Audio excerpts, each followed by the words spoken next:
Right. Exactly. Was she? I forget. Was she like a blood angel or some unique thing I had found? I forget. I don't remember. I was looking at it the other day. All Yeah, right. because like I remember she had a crazy backstory, and then but I was like, but a normal angel wouldn't be like that. All right, we good? Honestly, Yep, Blood stream Angel is now sounds sick. running, so. Sweet. Perfect. Okay. So I am gonna start with like a small kind of round robin little opening for everyone. My It doesn't favorite part of matter. new class. It doesn't matter of order or anything. So I'll just go ahead and ask. Does anyone care to be first? If you don't care, I'll just quickly roll a d4. Yeah, I don't care. Says the DM to the room of introverts. I am not an introvert, thank you. I'm just very focused I'm on one or the cleaning my other. I'm glasses. like extrovertedly introverted, or the Mhm. reverse of that. Yeah. What is it, like ambivert, I think is what it's called. Something like that. It's like it's like when you're surrounded by Ambivalent. extroverts and you blend in, but you're not. Yep. Yeah. It's like, yeah, I work in a hotel. There's tons of people, but I like the night shift where I'm alone. For me, Okay. I think it's just being autistic and mirroring. Mirroring. Yeah. Mhm. I've been told I mirror, and I was like, stop that. Okay. All right. I'm gonna just do a quick roll. Billy will be 1, Zombie 2, Shins 3, Bizarre 4. Okay. Start with Zom. Word. Now, where's my little super fast aesthetic change? There we go. Oh. Ooh, fancy. And Yeah, for not really. some reason, I can't get my screen to center. God Yeah, Love damn. that for some for reason you. I couldn't figure out how to remove the grid, but that's fine. Because I just wanted this as an aesthetic picture. Mm. Okay, Zom. Mm-hmm.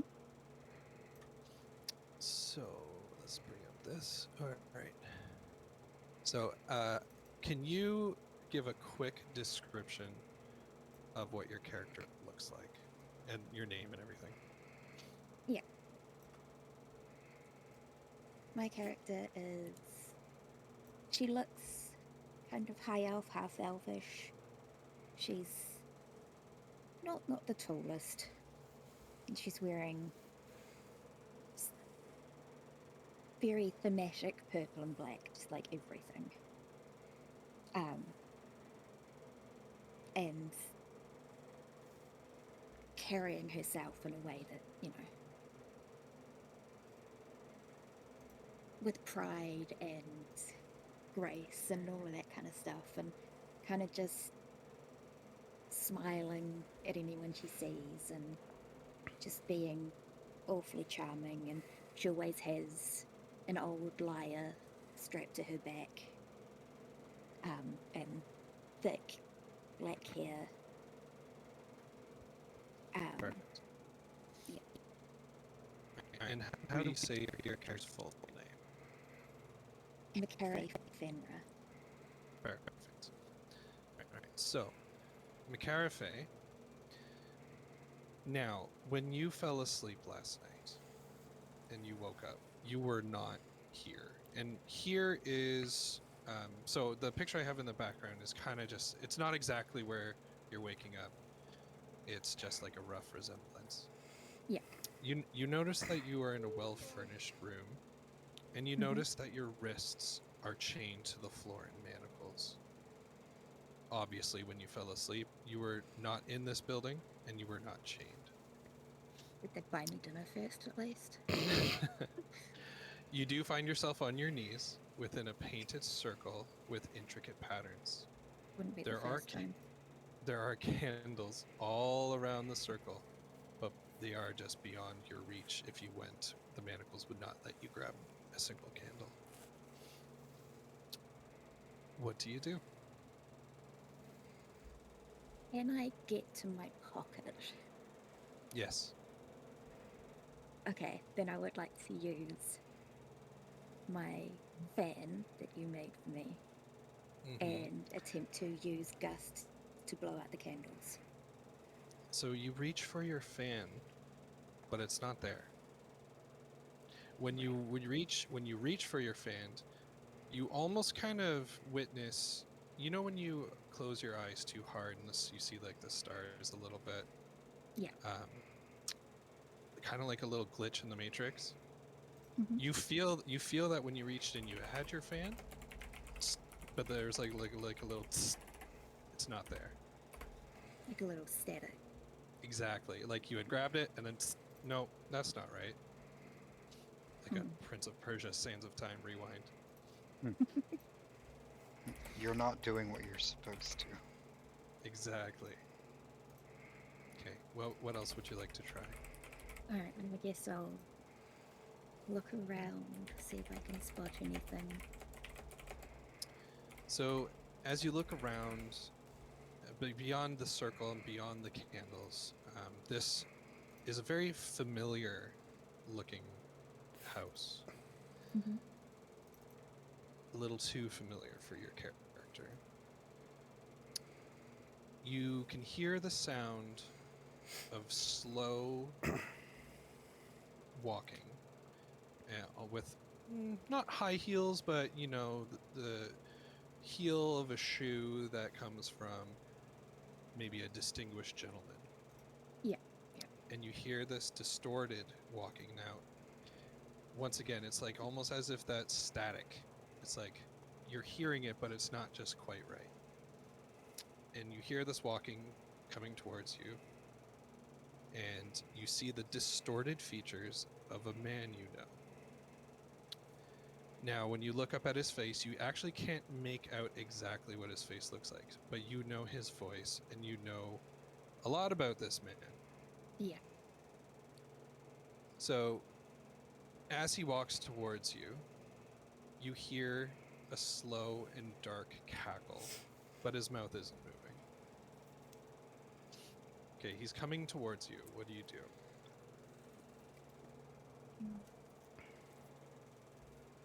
Kill him, zombie. What is your He's a character ventriloquist. What's your character feeling here?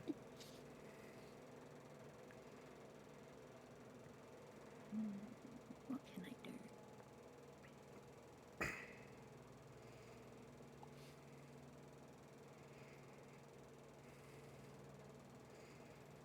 I don't want to give anything away. It's too easy to do that. I think she's just not going to engage with him and is just gonna cast Tasha's Hideous Laughter on him. Oh, I love this. Okay. So, what does that look like when you go to cast this?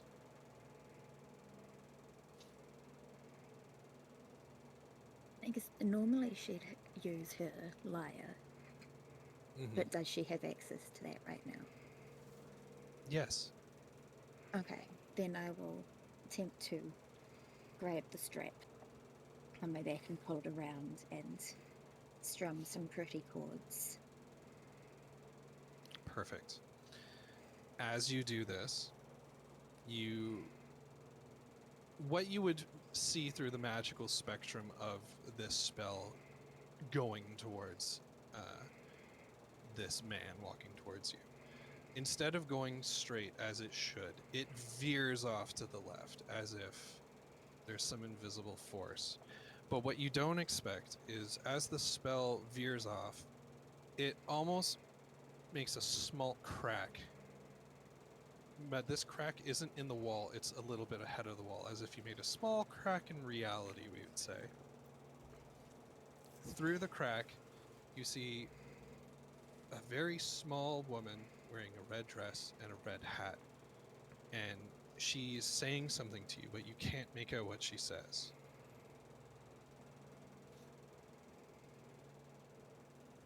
Do you want to try something else? The man walks closer, and as he gets closer, the terror that this person is trying to reach out to you from. Like she is shouting, but it's muffled. Starts to close.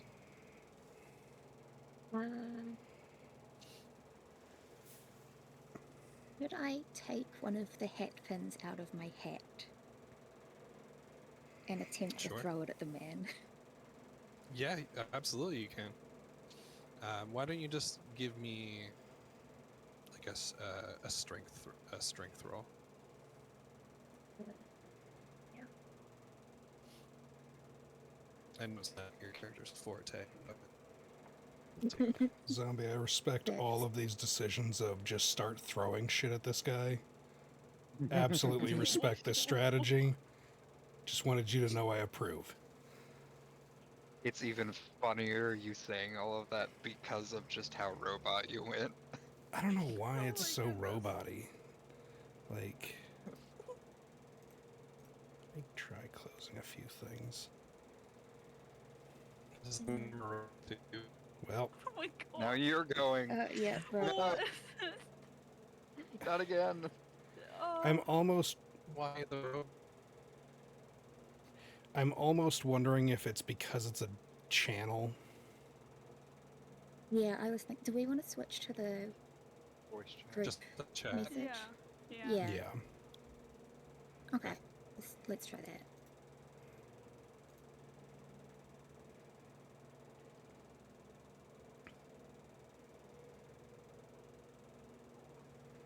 Hello. Yeah, see, I already have no problems. It's clear as Here hell. we go. Yeah. Yeah. So, There we go. yeah, Okay, it's we'll just the- do this from now on then. There we go. We did it. Problem we did it. solved. All right, good job, gang. We won that. We Holy- won D&D. All right, now make that roll. Yeah, so it's just a d20. Yeah. Yeah. Because I don't think you. Have And any- then I have a Alright. -1 to strength, I believe. All right, so yeah, you take this pin, you throw it at him, and you actually have perfect accuracy. Problem is, it shimmers through his state as if he is an illusion.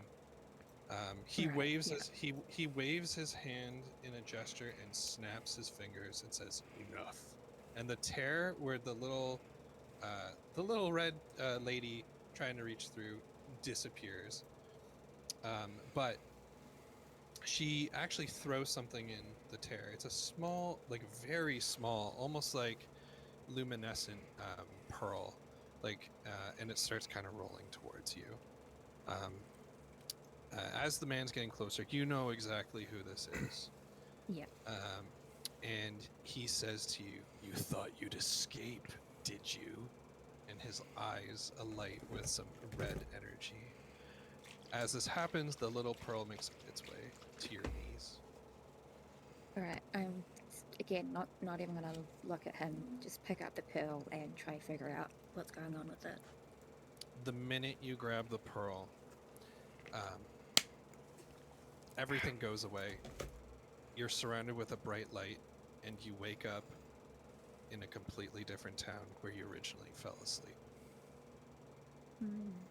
So we're gonna pause Mikarafe now.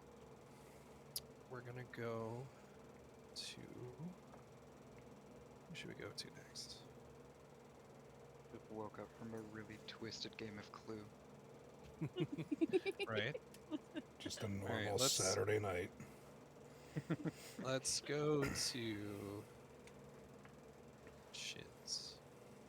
Okay. All right. So your character's Cree, right? Yes. Okay, Cree. Okay. So, in the meta, very similar to what happened to Zom, Cree had fallen asleep. Some were safe, some were warm, some were familiar. But when you wake up, the sky seems almost to be in like a perfect twilight, where everything is kind of lit up, yet it's dark. You can see plenty of stars in the sky, whatever you can make through the dense canopy of the forest. You hear the words of a familiar and authoritative voice ring in your ears, and you can hear it coming from many directions. You think it's right behind you. You think it's across the clearing. You're not exactly sure where you're hearing this voice. What do you want to do? Well, I'm definitely going to so when would you say I fell asleep? Normal time as it's getting dark or when it's dark? Hmm. Let's say you fell asleep midday. Midday. Okay, so I was going for a nap Hmm. and I slept a little long but those stars don't look right. No, they don't. Am I noticing Do I notice any residual magic? Ooh, good question. Hmm. Or I Do guess not you residual, but just like do you want to roll for it, I would or love to roll for that. sure? So what would that be? Well, we can go with Arcana or Nature. Lovely. The two of the ones that I could have chosen to be proficient in, but didn't. I always try to be lenient because I know people want to pick one or the other of certain Mm. things, so I try to give multiple options. Well, If it's it like makes you. it was lovely going through, especially when I rolled skilled. Yeah. Uh, because I have 6 proficiencies, That's awesome. and neither of those are one of them. Well, I'm going to assume nature's I better take it for that's you. a 20. That's roll 20. Uh, sorry, that is a Oh, D20. we have to roll for you, don't we? Yeah, yeah. It's your D20 plus your wisdom, I believe.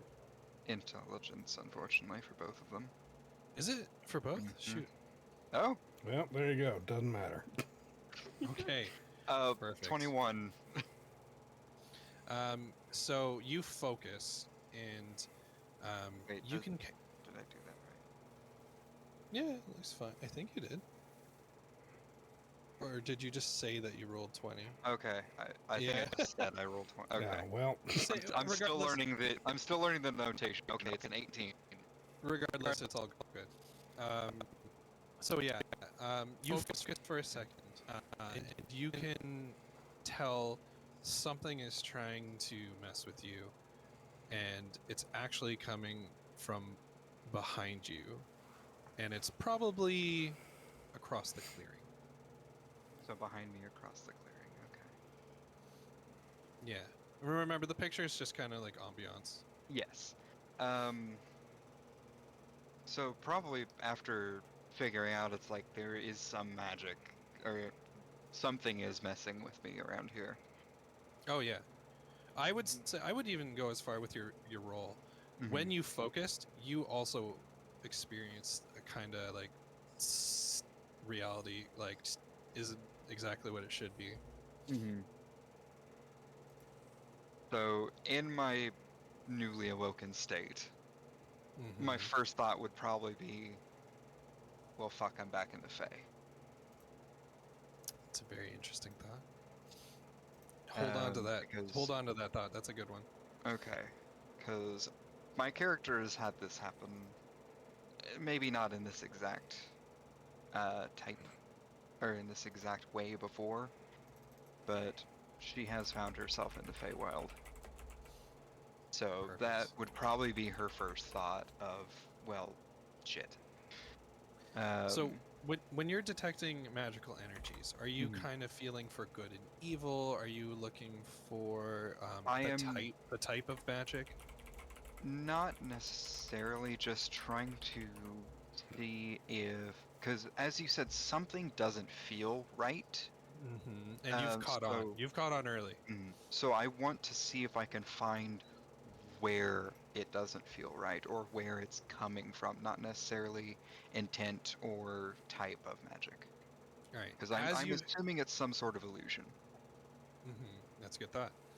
And as you have that thought, you feel an overwhelming swirling in your head as if someone's trying to invasively read your thoughts. Well, that's not very nice. And as that feeling is coming over you, you're hearing the snapping of twigs, and once again, there's one behind you, one ahead of you, one to your left, things like that. So just coming from random directions all at once? All at Or- once. Well, I would say tier them a little bit. So like 1 second is the one behind you, Mhm. 2 seconds, but then they're starting to repeat. Repeat isn't a pattern. Or just kind of Maybe. like similar places. Do you want to wait long enough to find out? Not really. Okay. So, do you want to head in a direction, or do you want to kind of sort yourself out and stick where you are? I would like to. I would probably stand my ground, since I am more, or at least somewhat more familiar with where I am, and I'd rather be more in an opening where I could see something coming at me easier, than be kind of crowded with trees overhead. Okay, so um, as you're having this thought and you're Mhm. starting to, you're gonna see. You're not gonna see. You're gonna hear this voice calling your name, but it sounds very muffled. You hear like Cree, and we'll say like 10 feet to your right, Mhm. you see almost as if like a cloud is forming, except for on one side of the cloud it looks like someone is banging against like something that is malleable, but it's not. That person is not able to burst through, Mhm. but you hear them Cree, Cree. You said 10 feet? Yeah, 10 feet to your right. And it sounds pleading, like, why aren't you listening, Cree? Cree! Do I see any, um, like sticks or anything on the ground around me? Yeah. There's plenty, actually. Okay. So I would like to pick up one and try and throw it at that, see if I can help break um, the barrier that they're trying to get my So, attention through. as you reach down and grab a stick, the sticks themselves turn into vines and bind your hands directly to the earth. Oh, lovely. God damn it, you're in the BDSM universe. As the roots Hey, intertwine I'm and not gonna let you try it. they have you trapped, you notice from the earth around you, roots of fallen trees and nearby trees are slithering up and through the ground towards you and go up through the earth to build a prison around you of pretty thin yet sturdy wooden bars. Okay. What do you want to do?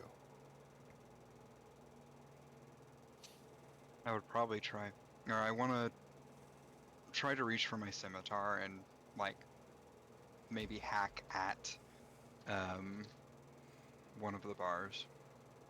See if Yeah. I can do anything there. So the bindings on your hands, they're not holding you too strong. They were just holding you long enough to get the prison around you. So yeah, you can pull out your scimitar, right? Mm-hmm. And you go ahead. Why don't you just do a regular sword attack? Okay.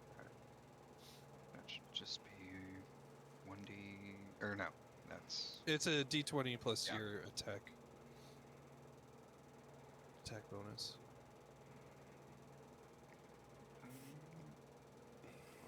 up so I know.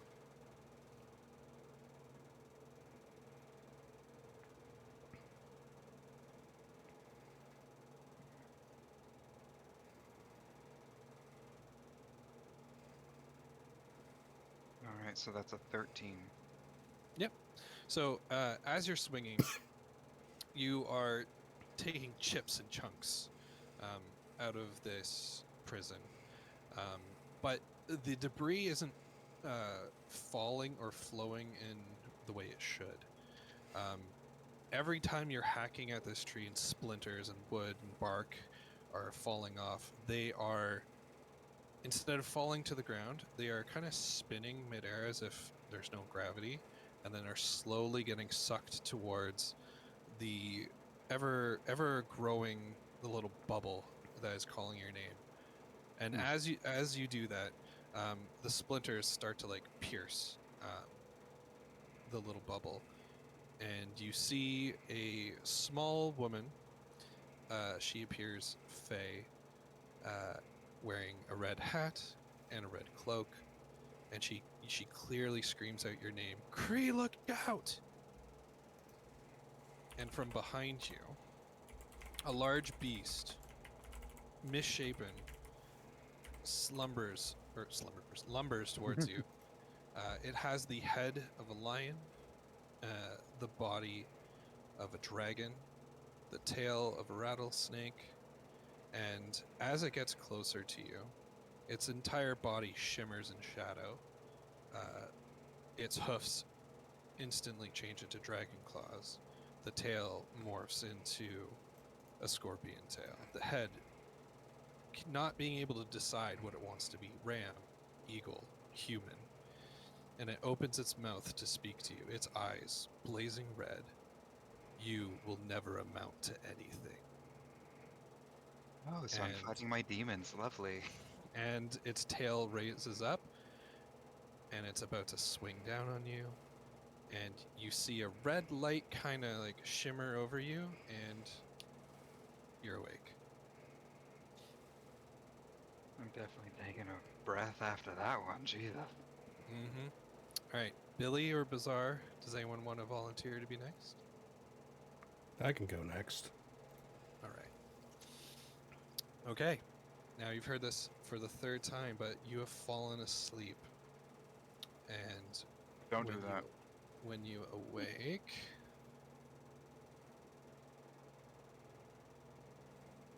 you find yourself. Did it change for everyone?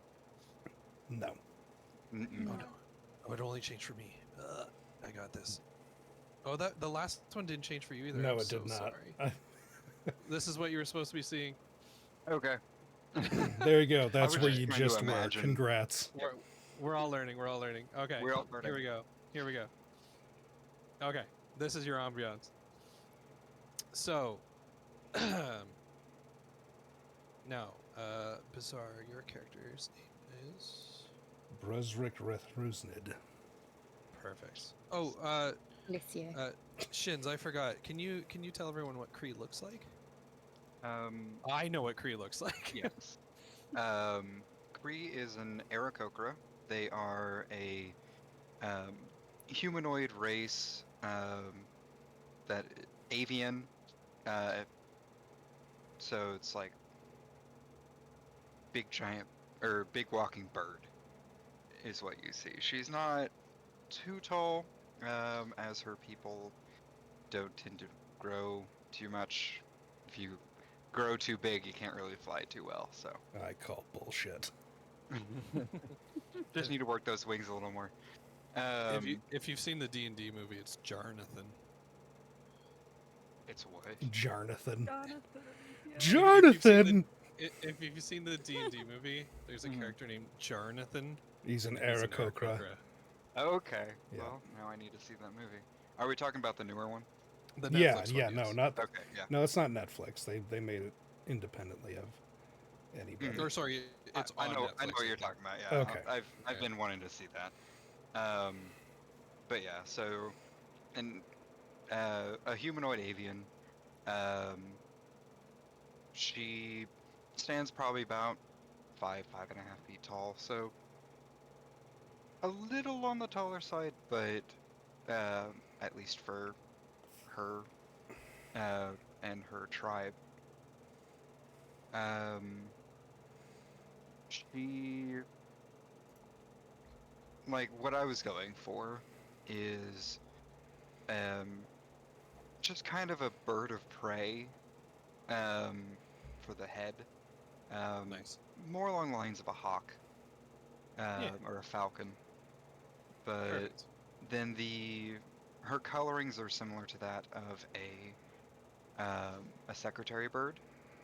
If you guys know what that is. Yeah, the snake punchers. Yes. Um, so I'll mainly white feathers. She has black tips to a lot of her plumage. And she has um, a symbol of a tree on her left hip to mark her as a druid. That is one of the things that her tribe. Uh, I don't know if I would say tribe, but her group, they would they would mark someone with the path that they had chosen. So Very Gree nice. chose druid. She has a tree. Perfecto.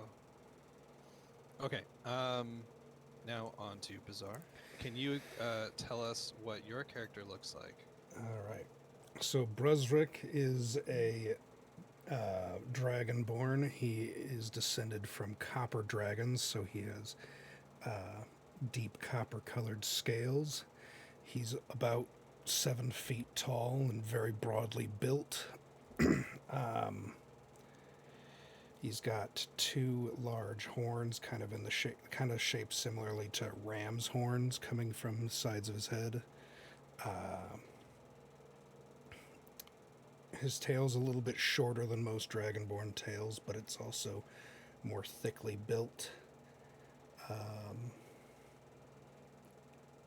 He's kind of just, yeah. I can't think of any other stuff No, like it's important stuff. that's good. Okay, so like the others, you had fallen asleep, and when you wake up, you are somewhere completely different. This time, your character wakes up in the kitchen. We'll say you're sitting like on top of kind of a storage chest. You notice your belongings aren't on you, but they are actually neatly folded on the floor against a wall, like weapons, armor, accoutrement, all of that. But there's a small, young lizard folk girl, and she's tugging at the apron that's around you. Okay. I lean forward to see what the lizard girl wants. So she says, "There's an order up. Are you ready to cook? Oh, God damn it. You said you would." I stand up, I stretch, and I get ready to make the order. She hands you a small piece of paper. I read it. You have a matrix glitch. You can't read it, but somehow you know what you need to make. Okay. So this kitchen just has basic ingredients, maybe a little bit more than a standard, maybe like 2-room tavern. So it has nothing surprising for you, but you could definitely make this stuff work. All right, then I proceed to make the order. Perfect. As you're doing that, you can hear the sounds of maybe 4 or 5 patrons, and the little girl runs around the corner. A larger lizard folk pokes his head and says, "Everything all right?" Yeah, just getting everything ready. Perfect. As we agreed, you'll be able to stay the night for free. Fantastic. I keep cooking. Perfect. Time passes. Your meal's ready. The little girl runs back. She hops on a stool and kind of just waits for you to pass her the meal. I hand it to her. Perfect. She hops down, holds the tray cutely above her head, and runs off into the other room. The larger lizard folk pops in and says, "Hey, why don't you come out here, have a drink?" Well, why wouldn't I? I go on and I go have a drink with him. Perfect. As you do, you notice the small lizard folk girl is running off to the corner of the tavern, and seated there are three figures who you cannot make out their faces. It is lit enough in this room to normally make out their faces, but you cannot. One we would say is about 5 feet tall. We would say regular humanoid, but you can't quite be certain. Sat to his left will be a similarly tall to you, about we'll say 6'10" folk, pretty burly. You might take him for a Goliath, maybe a Dragonborn, but you can't quite tell. And then the last one is a small creature, not stoutly, so maybe more like a gnome or a pixie or a fairy, something like that.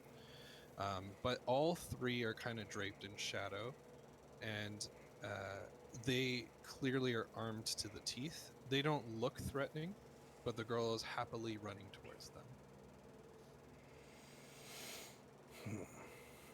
The bartender comes around and asks, "What would you like?" Without taking my eyes off of the three, I ask for wine. "Ooh, wine! I'll have to go downstairs for that. Just a moment." And he runs around the corner, kind of like just a light jog, and he'll be back in like a minute or so. Get fancy on them. Listen, it's medieval. Wine was plentiful. Mm-hmm. Yeah, but he wants to get you some good wine. There we go. All right. Let's see. Let me pull up my character sheet. Yeah, while you're thinking, the little girl will drop the tray in front of the men, and they say something to her. You can't make it out, and she kind of just dotes back.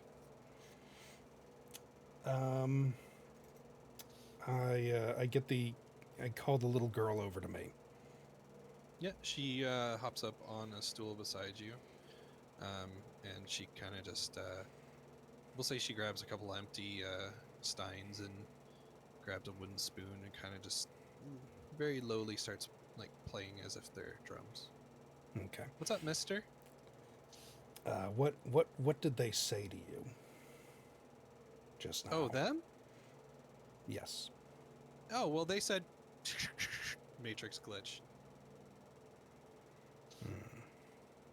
I tell her thank you, and she could go back to playing or doing whatever the hell she was doing. Yep.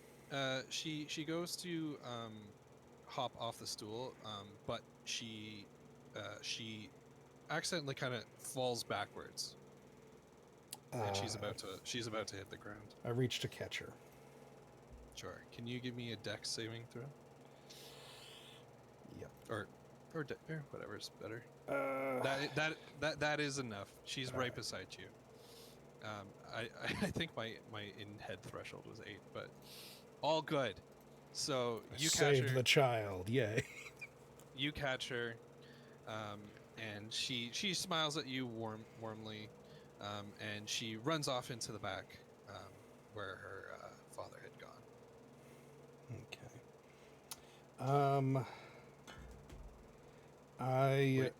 What do you want to do? I approach the strangers. They're not there.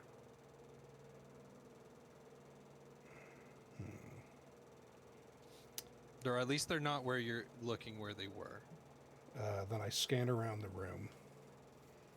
You see one playing the or at the piano, miming as if they are playing. This will be the small one. Standing at the entrance, almost blocking it, looking at you, is the big one.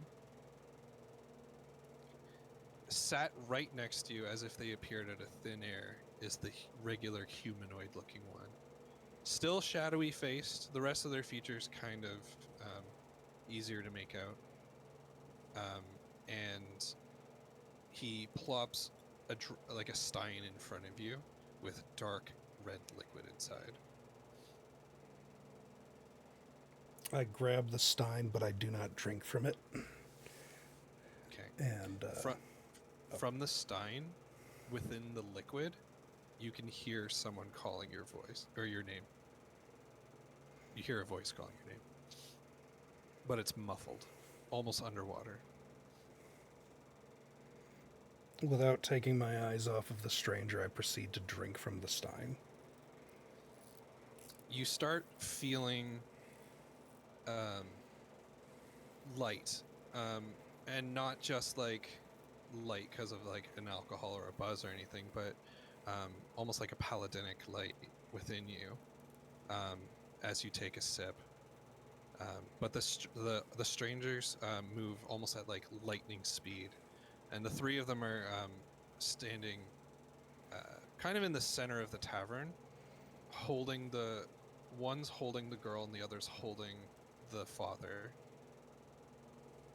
And the medium humanoid one's the one who is in between the two, and he points at you. He speaks, but you can't make out what he's saying. You can see the mouthed words on his lips speak your name, but you cannot hear it. So there's still liquid left in the stein. Yes. I keep drinking, but as I do so, I stand up and start walking towards them. So as you do,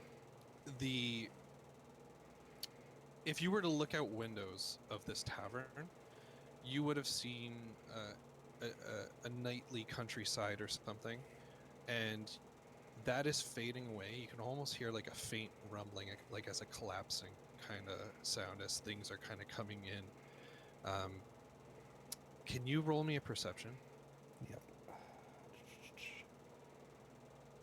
Feck. Okay, that is fine. Do you have a bonus to that? No, I do not. Okay, all right, that's fine. You're gonna hate me for this.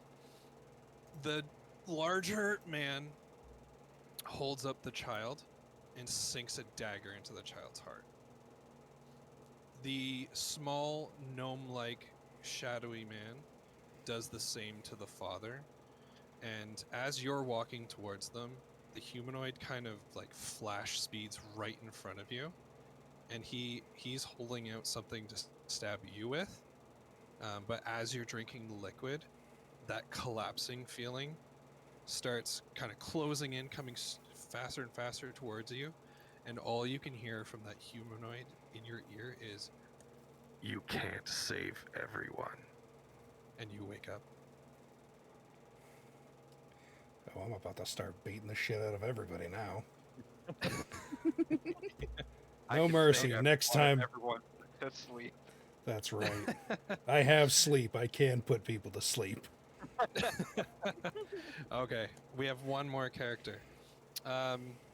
Billy, can you describe your character for everyone? Okay, so Gwynry is a dwarf, so she's shorter than everyone else here, and she's wearing like chainmail with like a sort of blue tunic. She has, I don't know, it's shoulder length hair that's sort of an ashy brown, and she's quite pale, and yeah, she's sort of just a little stocky. That's That's yeah, good. That's great. yeah. Okay. All right. So you've heard this 3 times before. but you've fallen asleep. When you wake up, you are somewhere you haven't been for several years. You know exactly where you are. It is dark, but it is dim. It is claustrophobic, but you feel safe. All around you are raw, imperfect rock cuts. You hear the sounds of dripping water, and you seem to be holding a very large, oversized pickaxe in your hands. It feels heavier than a normal pickaxe. It looks more ornate. It looks like it's made out of an enchanted wooden like it has an enchanted wooden handle. And the metal is like very high quality. You might even say it's adamantine. What do you want to do?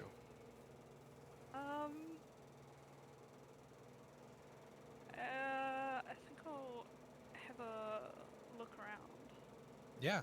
So you are probably at like I don't know if antechamber is the right word, but like you've come, it looks like there's a slope behind you, and where you are is kind of leveled out. Now it seems like the wall is marked for mining in certain spots. We'll say there's 4 spots to mine. There is the blue, the purple, the orange, and the yellow. Maybe there'll be like a small flag, or not a flag, but like a stick with like a colored rag attached for each one. And it almost seems like there's an impulse to make a choice. I will go and mine the purple marks. Spot. Sure thing. Can you roll me a strength check? Do you guys know how to do this from your character sheets? No. Do what? Sorry. So when you're on your character sheet, Mhm.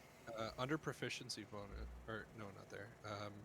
Where your actual strength is, where Mhm. you have it'll say like 2, 3, or whatever.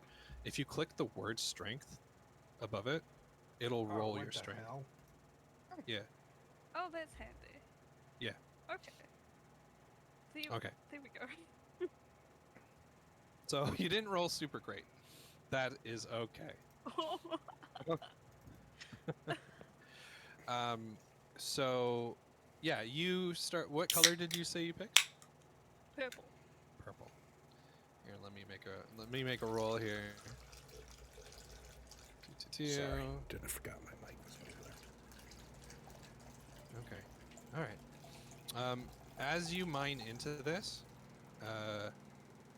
you feel like an insane rumbling, like an earthquake beyond what one should feel for what you did. You have a feeling you shouldn't mine here again.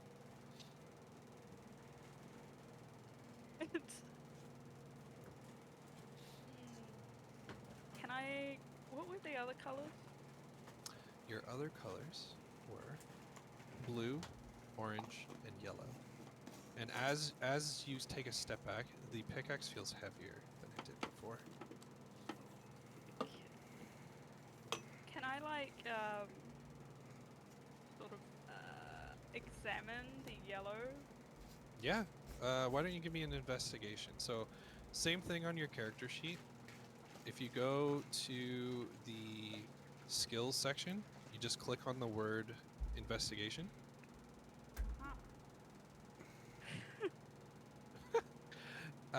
So you investigate the yellow one. It looks good. Why not? Okay, I'll start mining there. Okay. Roll me a strength.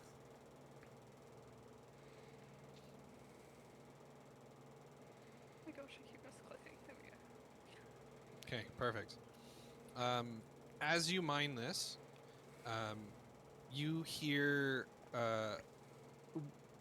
you get through the rock, and you know you've hit something. maybe some type of mineral or a crystal or something. You've definitely hit something. But the sound it's supposed to make, you get a big glitch. And you kind of pause. So what would you like to do? Can I like look closer? Yes. Yes. it, Yeah. like- So you don't even have to roll. You kind of peer in, and you see a small crack of shining white light, but it kind of gives you like rainbowy vibes as well. How big looks is like- this crack? Very small, like probably like your thumb, but like picture like a thin line, but the size of your thumb. Okay. Can I like mine further in? Yeah. So you make another swing, and you hear that static again. Static, static, static. But the crack is slowly getting bigger, and as the crack gets bigger, you hear a voice say, but it's muffled. You hear it say something like, "Wrong color. You're going the wrong way."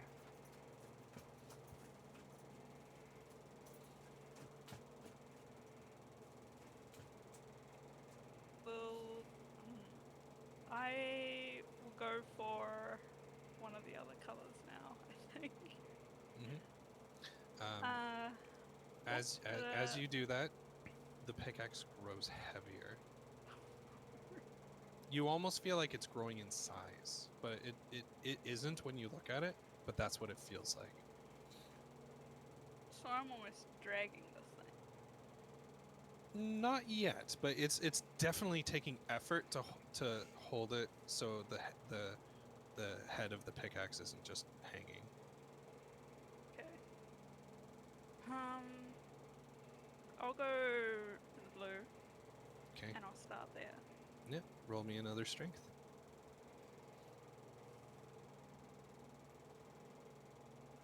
Okay. You start hitting this one, and nothing happens. It seems normal. You are mining as you would, but you start hearing whispering, and it feels like it's coming from all around you, from all four of the directions, plus up the way you presumably came down into this area. You hear whispering, and it sounds like the voice of someone you know.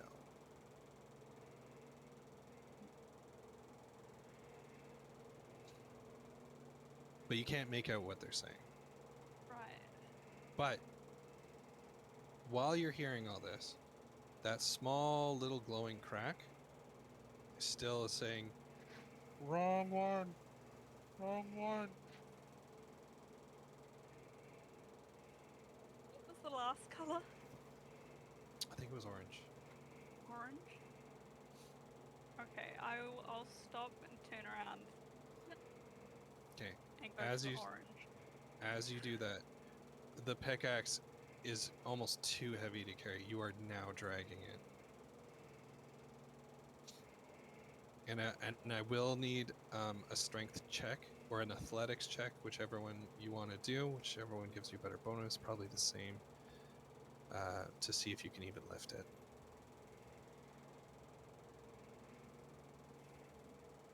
Okay. All right. So, you lift it.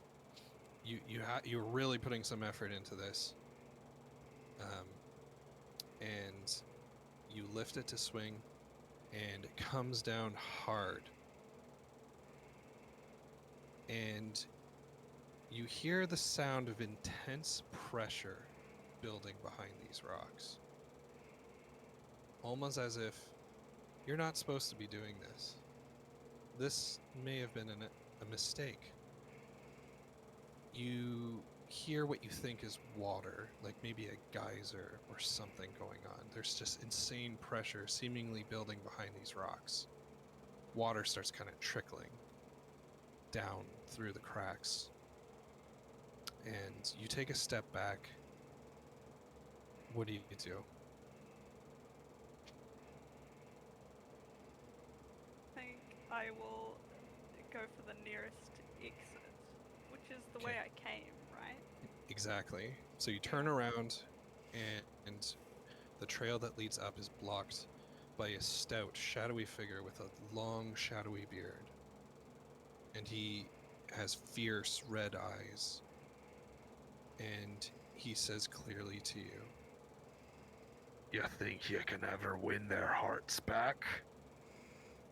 And the light from that first crack, or second crack, shines. And a small red fairy with a red hat and a red dress physically grabs you and, with insane strength, pulls you through this inch-wide crack, and you wake up. Okay. Wow. Damn, those That was two a get nightmare. fairy help, and Shins and I just have to deal with our shit. Damn. Ugh. I mean, I got Okay. help by warning me that I was about to get smacked. Now, from here, I had two ideas. So, um, I have plans for both. So, rather we can do like a quick kind of role play where everyone can explain to me how your character would have made it to a town that I'll mention, or I can kind of weave a narrative I've kind of made up in my head about how you could have all met and made your way to a certain place.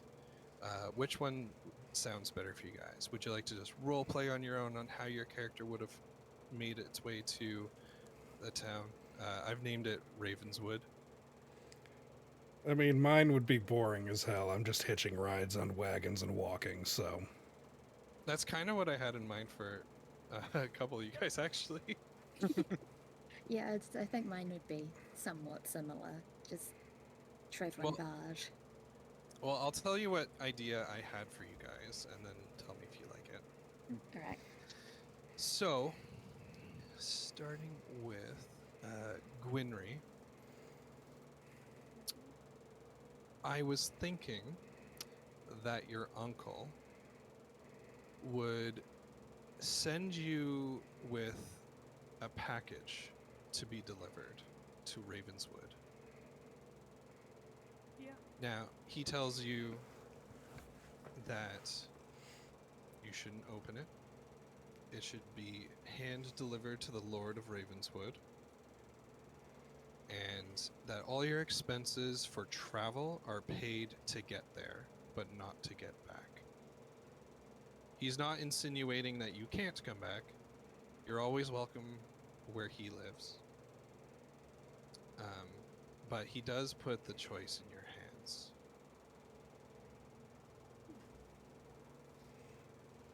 That does sound like something he'd make me do. It would, yeah. Yeah. So that was kind of where I thought Gwynry could start.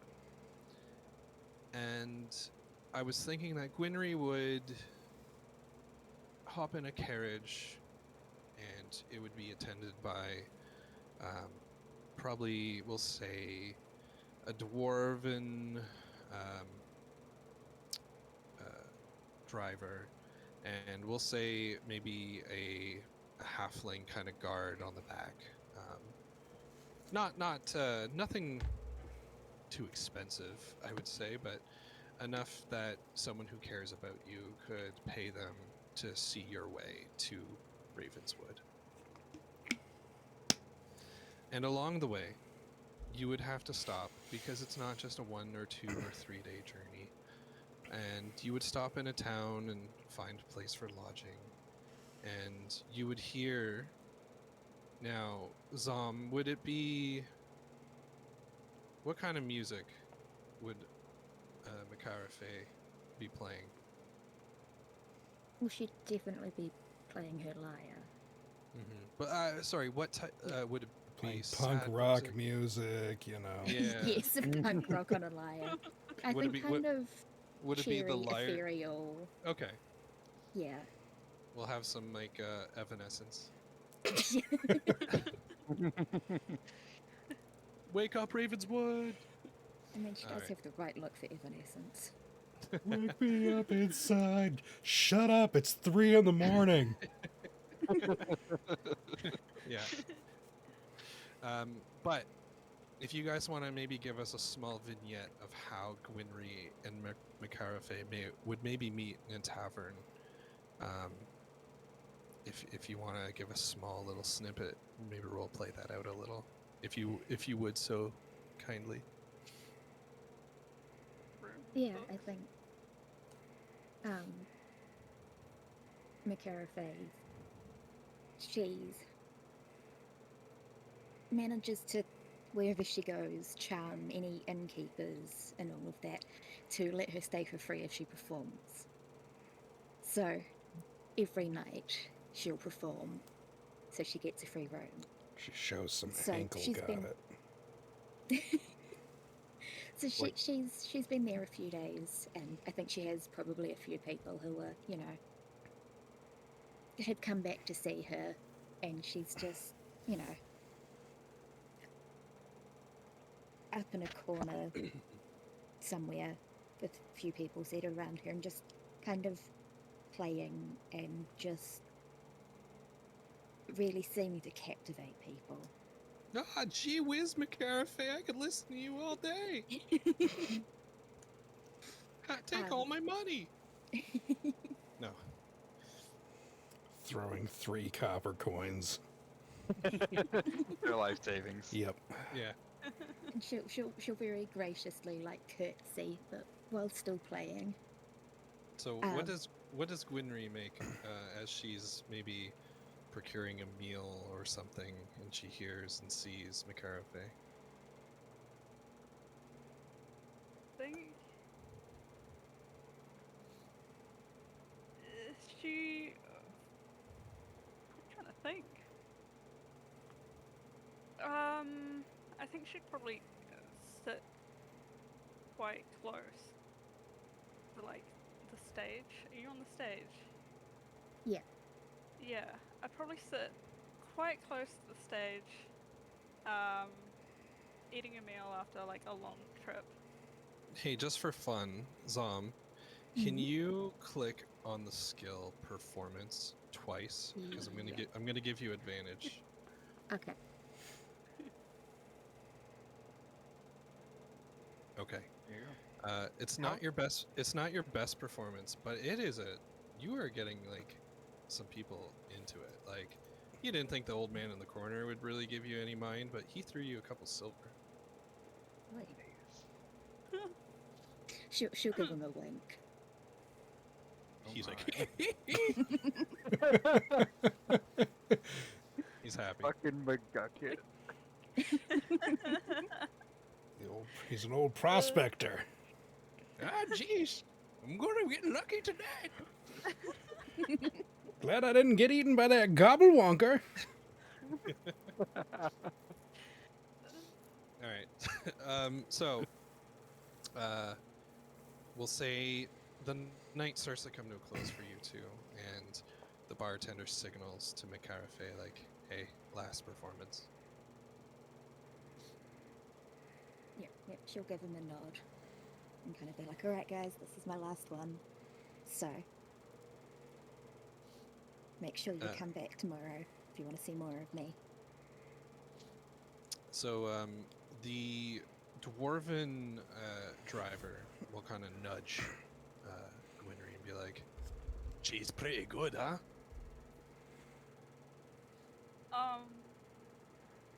I'll nod back at him. I feel like I'm too busy trying to eat my meal because I'm just so hungry, and yeah.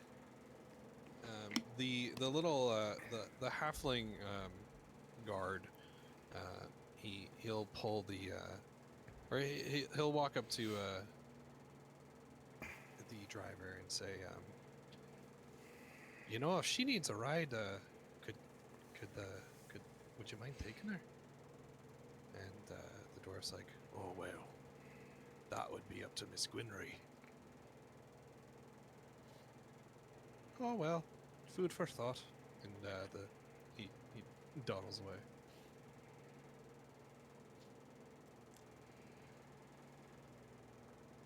What do you guys want?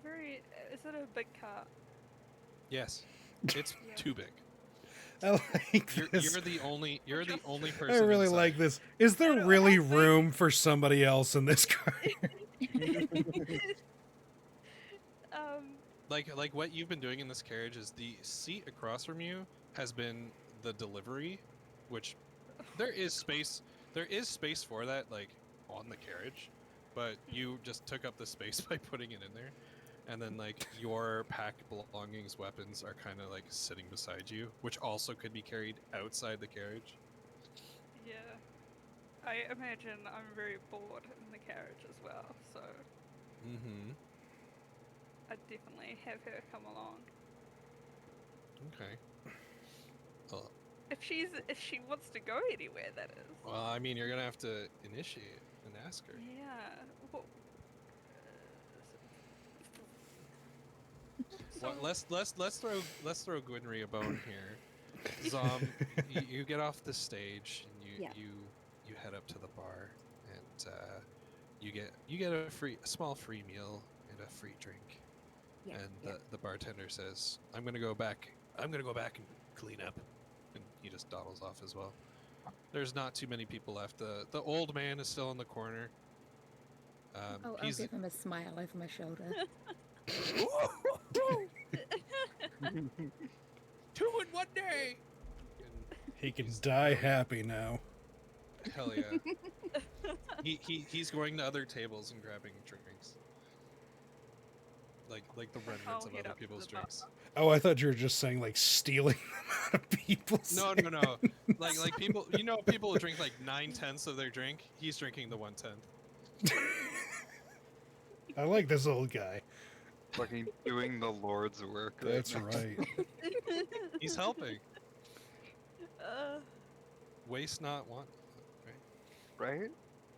so true. He's table topping. Yeah. So other people will kind of wave and nod or even bow to Macarfe and say that was great, thanks, and have a good night. And then the crowd leaves. You just Yeah, have the and old she'll- man, Gwynry, and the people who work here. Yeah, and anyone who stops to like compliment her or say goodnight, she'll just fawn over them. And then once everyone's gone, we'll kind of just relax her shoulders a bit and kind of just go, Yeah. She gives everyone the warm fuzzies. yeah, yeah.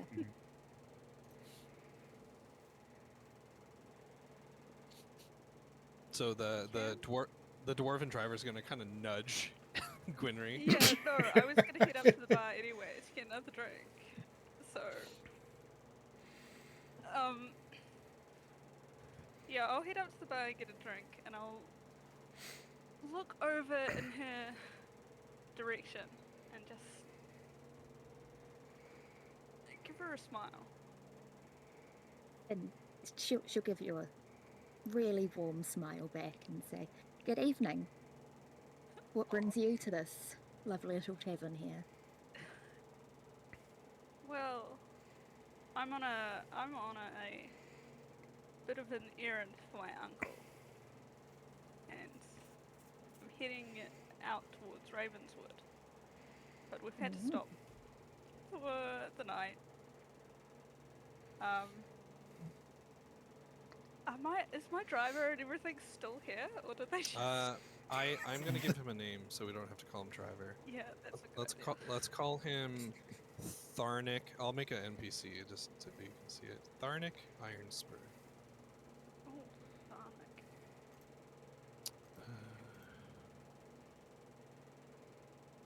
Come on, roll 20.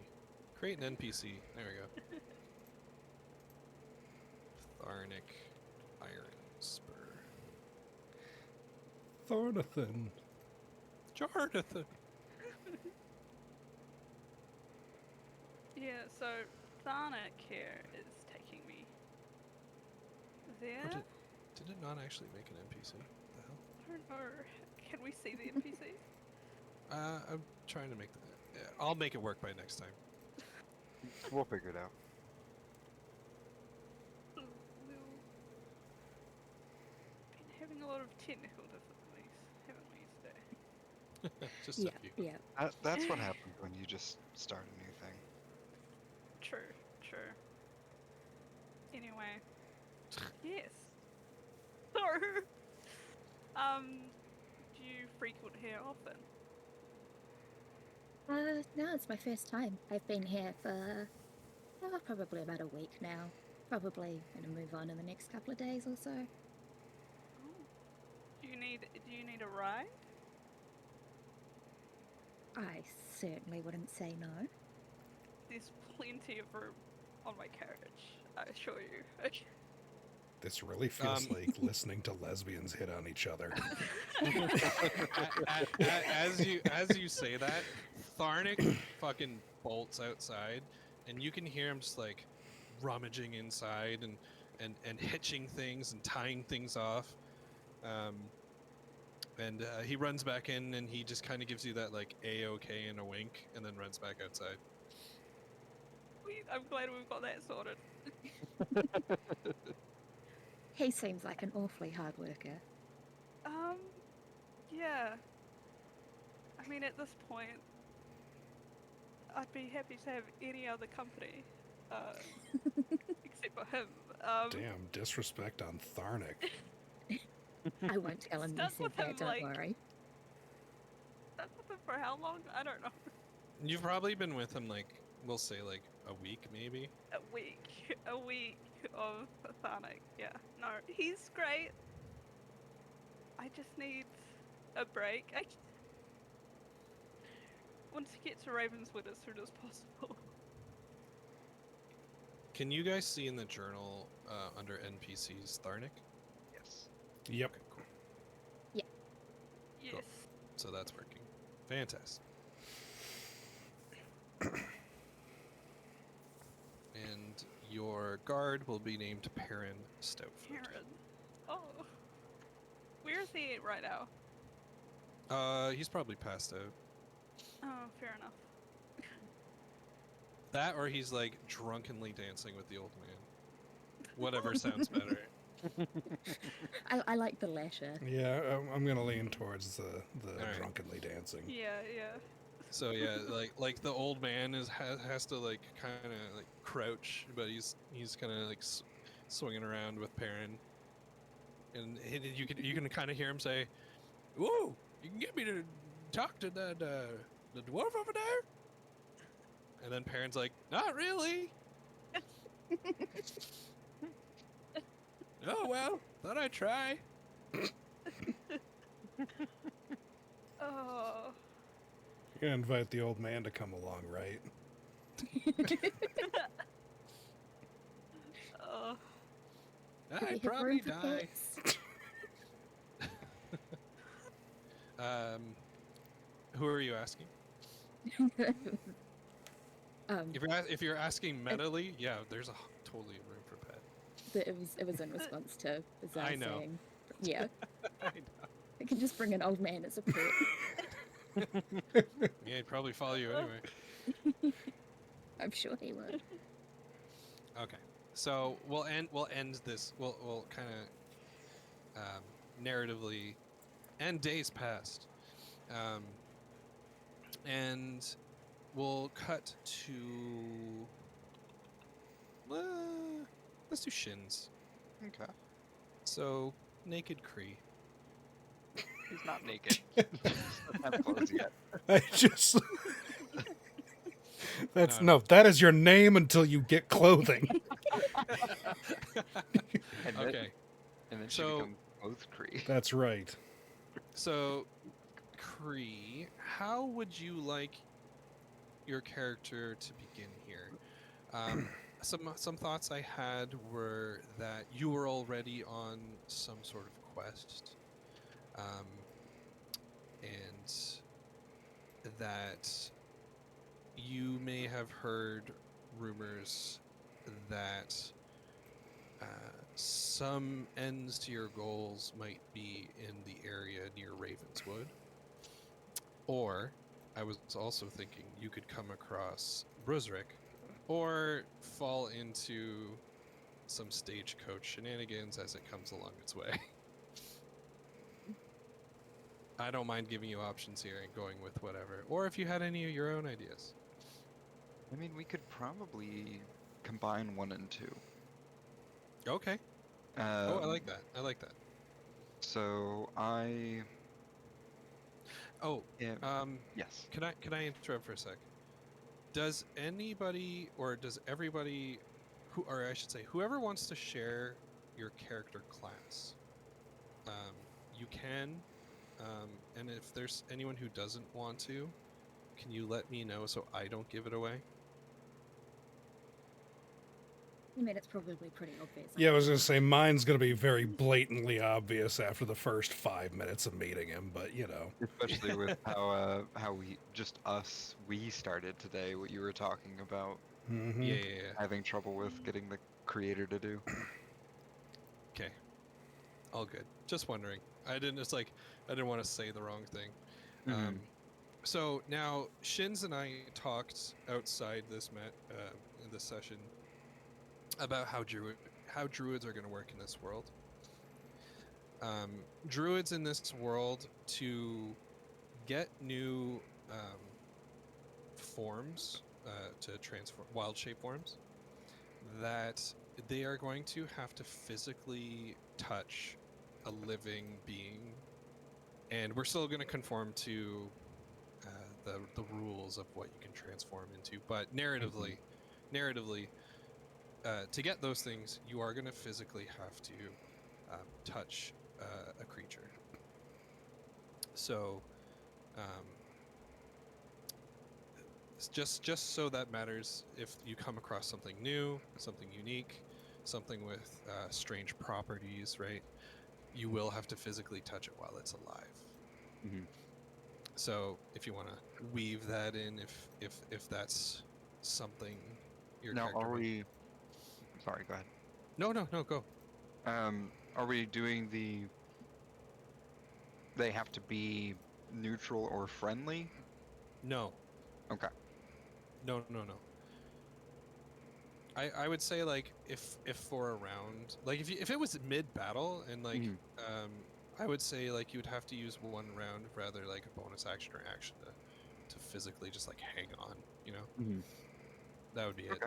That'd be enough for me. Sounds good. As long as we're following the rules of your the creature, Mhm. you know what I mean, the CR for what you can transform into. Right. Yeah. So, um, Cree is out on the last leg of her druidic training. Um, and she had come across, in the nearest town, so not too close, but not too far away, within a few days walking, I would assume. Okay. Um, Perfect.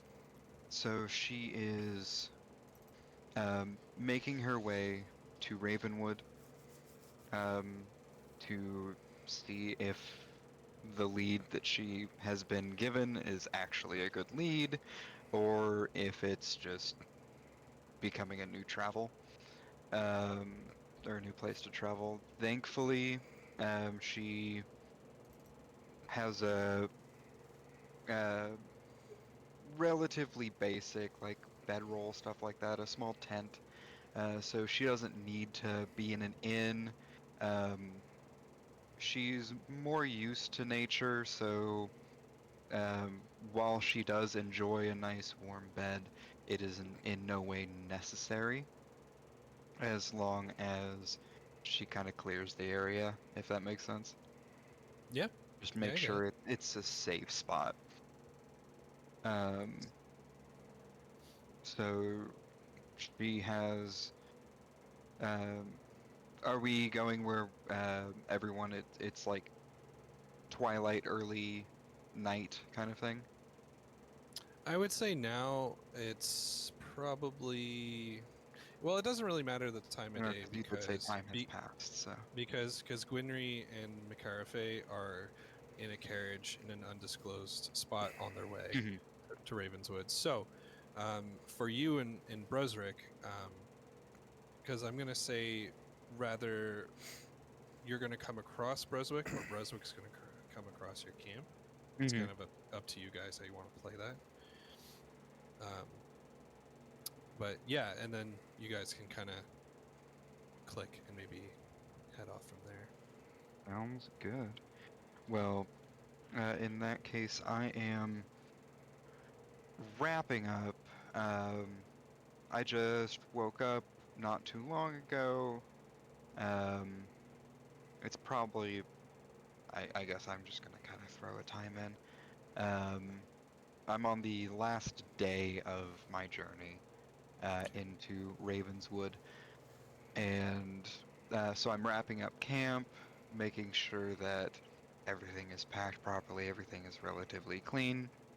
Um, Fires out, all that fun stuff. I do have a little bit left over from the breakfast I cooked. Um, so I would say that smell of cooking food is probably still hanging around a little bit, but That um, would be a perfect cue for Bruswick. exactly. Well, what time is Um, it right now? Like, let's like. I was thinking probably somewhere closer to about midday. Oh, okay, I was gonna say because if it's like 7 a.m., fuck no, he's still asleep. Agreed. No, yeah, somewhere about around midday, like early afternoon, if anything. Um, just wrapping up camp. I'm not too far off the main trail, but I am a little bit off just so it's like in case anything happens with any passing cards, I'm not in danger of being hit. You're not like sleeping in Um, the ditch where exactly.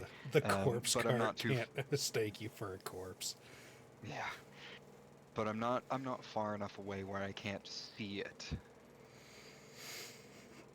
So All right. as I am packing up camp. Um. Well, then Bresrick is slowly walking along the to the side of the road, um, making his way towards Raven. What the hell is it called? Ravenswood.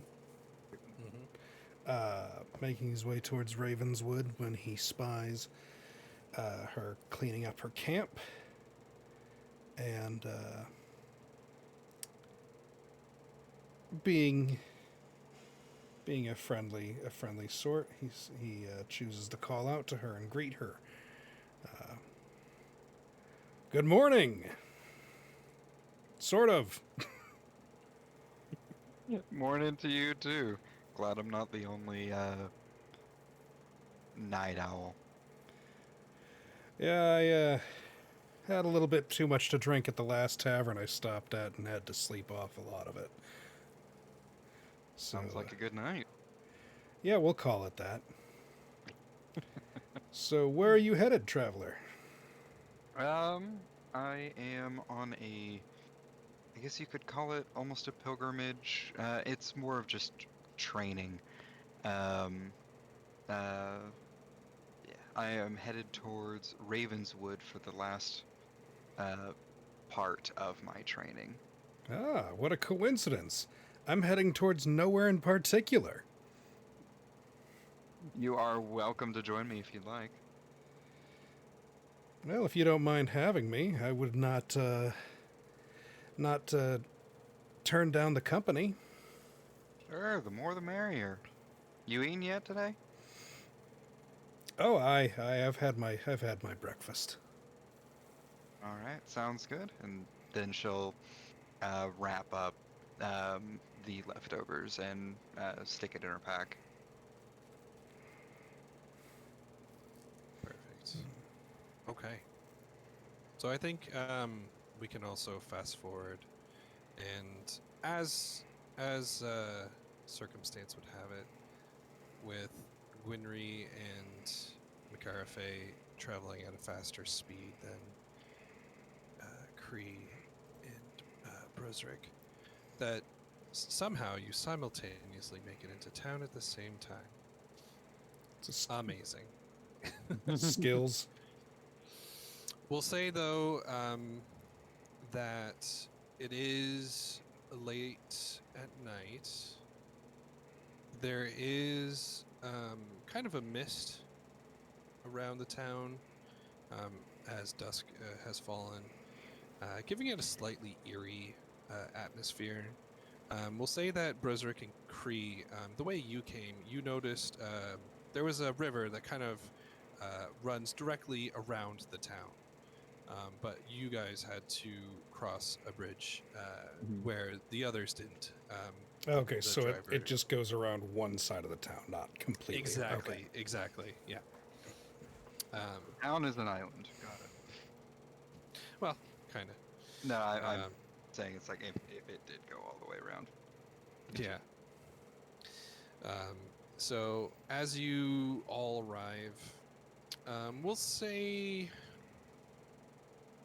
the only inn that's kind of open on this first night is one of the larger ones, probably one of your more slightly expensive ones that you've seen from going from town to town. But it's the only one that's open. It's the only one that's accepting people for the night. When I say it's large, I don't mean like it can house 100 people. It's probably maybe like a 15, 16 room inn, so it's fairly large. The rooms are on 3 levels. There are some that are kind of in the basement. There's some on the main floor, and the entire upstairs is rooms. It does have a large kind of a common area.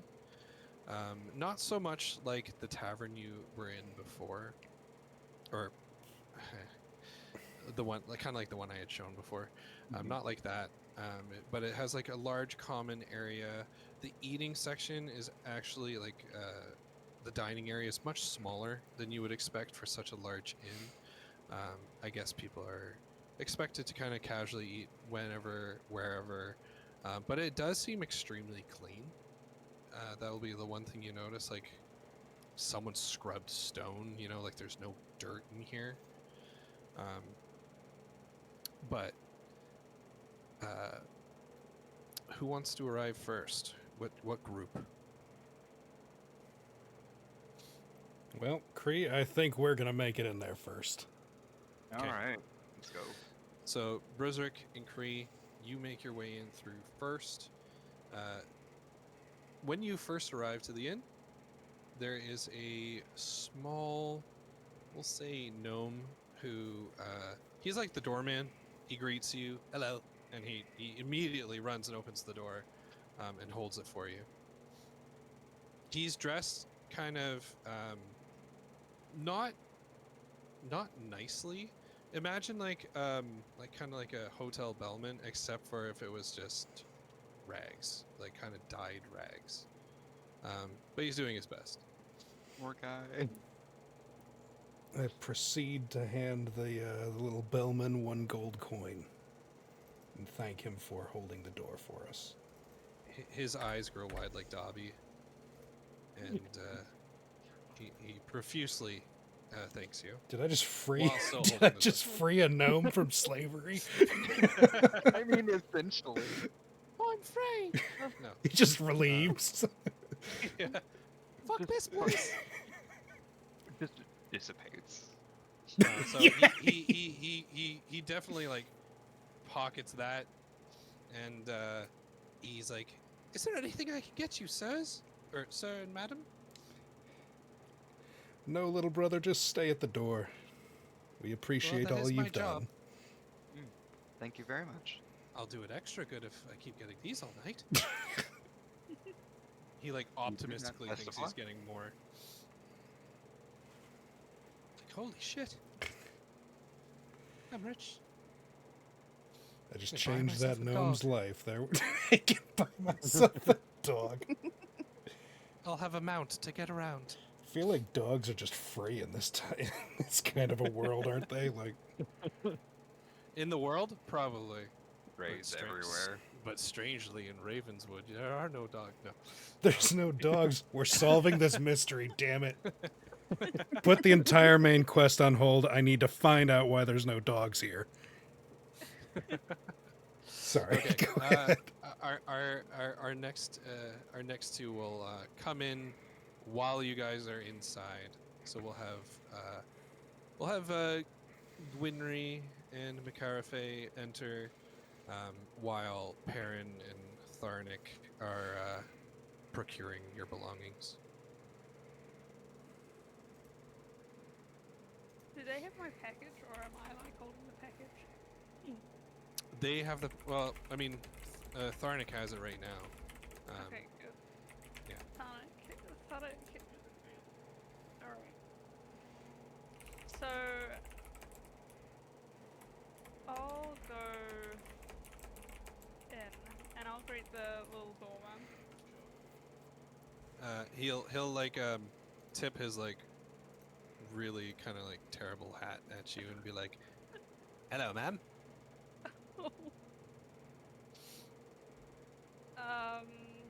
Like for the kind of tips he seems to be getting today, he's not dressed like that. He could probably like buy a whole new outfit. I would hope so. I'll make my way in. I assume that Tharnik and what is his name? Perrin, right? Perrin. Tharnik and Oh, Perrin are yeah. like coming in later. Yeah. They'll come in once they're all sorted. Unless you want them to, unless you need them, you can call them in. Maybe they're just No, I following me don't- around. Yeah, maybe they. They Maybe seem they quite are taken just by following. me. Yeah.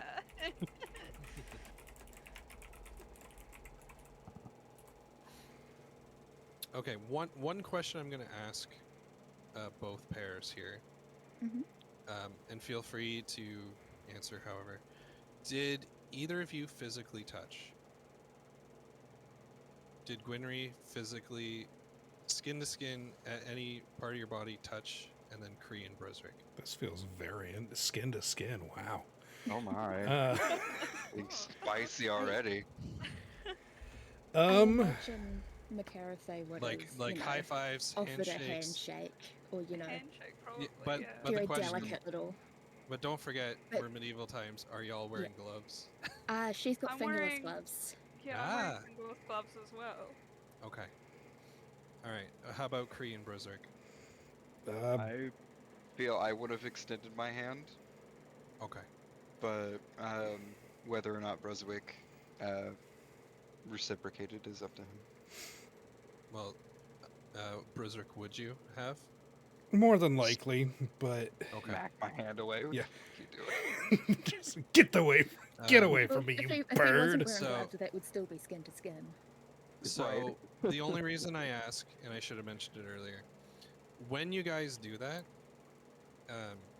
kind of like deep in your head where you would have your own personal thoughts, you each hear that same dream buzzing that you heard in that vivid dream that you had a week ago or so, Yeah. when you physically touched this person.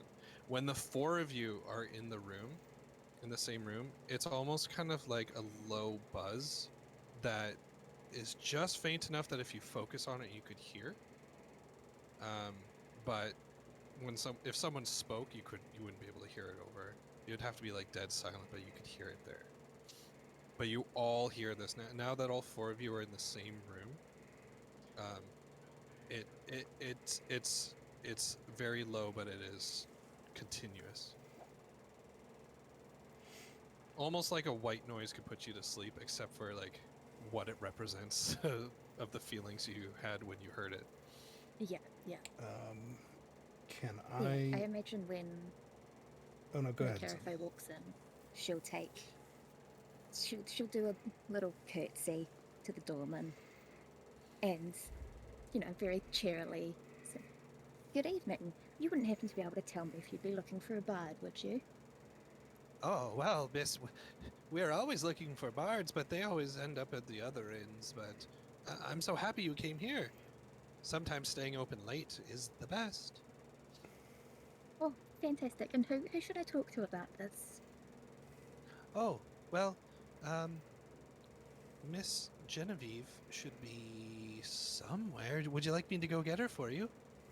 If you could, that would be absolutely fantastic. Right away. And he bolts. We'll say he like wedges a small like rock. He'll grab from outside the building and kind of just wedge it in, so it's I doing. was going to stay and hold the door open while I waited. Oh for him. no! And wedges it open. He just shoves a brick in the door. Yeah, he runs off. He's like, I'll be I right guess- back. I'll take a seat at the bar while I wait. Okay. Okay. Forgive me, I'm trying to. There we go. Physical notepad. I gotta make my notes. Your notes. My notes. There's no crazy old man here. Alright. I miss him. Alright. I miss him already. Oh, and I want to add, if I caught him when we were heading out the next day, the old man, I'd give him, a big cheery smile and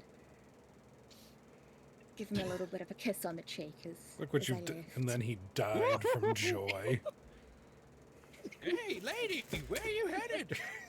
He's been following behind for like the past Yeah. past Yeah. 3 days. So He's much just for like stalker. staying as he's trying to catch up every night. Yeah, Tharnik's probably like, oi, get out of here. We're going to Ravenswood. You'll never get there. Oh, Ravenswood, huh? Ooh. You just hear cackling in the darkness. We'll But like maybe the see old him coot later. cackling. You can hear it while you sleep. It's not terrifying at all. I like Right. this. We've created a cryptid already. Well done, everybody.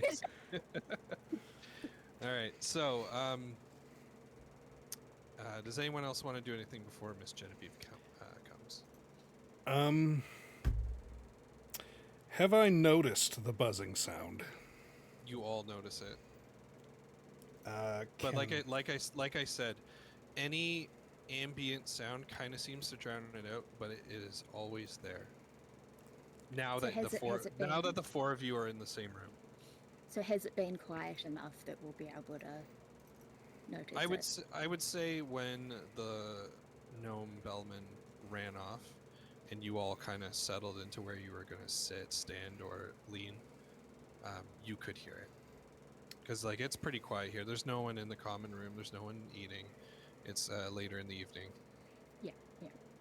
Can I focus in on that sound? Yeah. I'm wondering, is there a role that can help me with this? One thing I could think of would maybe be I was thinking insight. perception. Would insight? I mean, work for a insight card? or perception, either one doesn't help me at all. Mhm. So- Sure. Roll an insight. All right. That's what my gut was telling me. It was like insight. Well, As you focus in on it, you almost seem to get like kind of like a low headache, like Mhm. like a small thump, like at the rhythm, kind of like thump. Wait, thump, like kind of like that. The more you focus in on it, it's kind of giving you a headache. All right, can okay. I try to focus on it by trying to find if there's a pitch and coming along with it and doing a performance check? You want to see if you could like play to its beat, kind of. Yeah, just kind of find. I mean, that's pitch kind of or cool. rhythm. Yeah. I like that idea.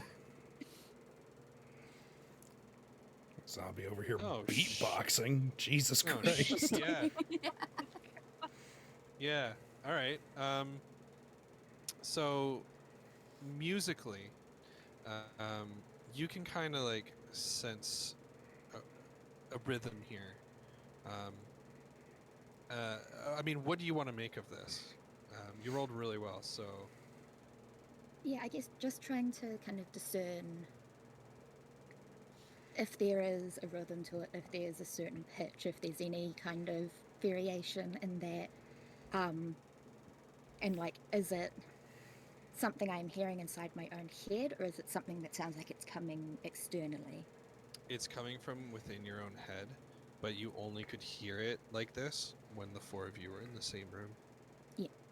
Did we realize that it started when we all entered the same room? Yes. Okay. That's the first time you heard it. That's the first time you heard it since your dreams. Mhm. Well, now I'm suspicious because my dream did not play out very great for me. Don't think it played out well for anybody. I'm not too worried. Nobody because else my watched dreams people die. Yeah. I well, think. I it's think. Oh, go ahead. I was just gonna say it's like I'm not too awful worried about the dream because mine took place outside, and I'm inside. I'm in the exact kind of place my dream took Yeah. place. Like, Bizarre's very similar situation. Looks out for he looks at like the gnome bellman, and for a split second maybe it's the young lizardfolk girl, shakes his head. It's back to the gnome. No, I'm having that PTSD doesn't from actually, this dream. no, that doesn't Really actually bad happen. nightmare. Okay. Does anyone want to say anything to anyone else? Because I can progress if you don't want to. Yeah, I think Macarafe kind of recognizing that it's the same from her dream is kind of just like trying to shut off that part of her brain, just not think about it, pushing it as far away as she can, and probably tries to strike up like polite conversation. Yeah. Oh. What do you say? I'm very I'm curious. I will probably turn to Cree and say, "You have absolutely delightful plumage, darling. Well, thank you very much. I try to take good care of it. It is obvious." So, as you speak, you all four of you realize when you're talking you can't hear it. Great. The minute you stop talking, Mhm. the low It buzz. goes again. Now, like I said, it's not like something that's going to keep you awake. If anything, it's more like white noise, but it's what it represented the first time you heard it. Yeah, Mm-hmm. the association. Mm-hmm.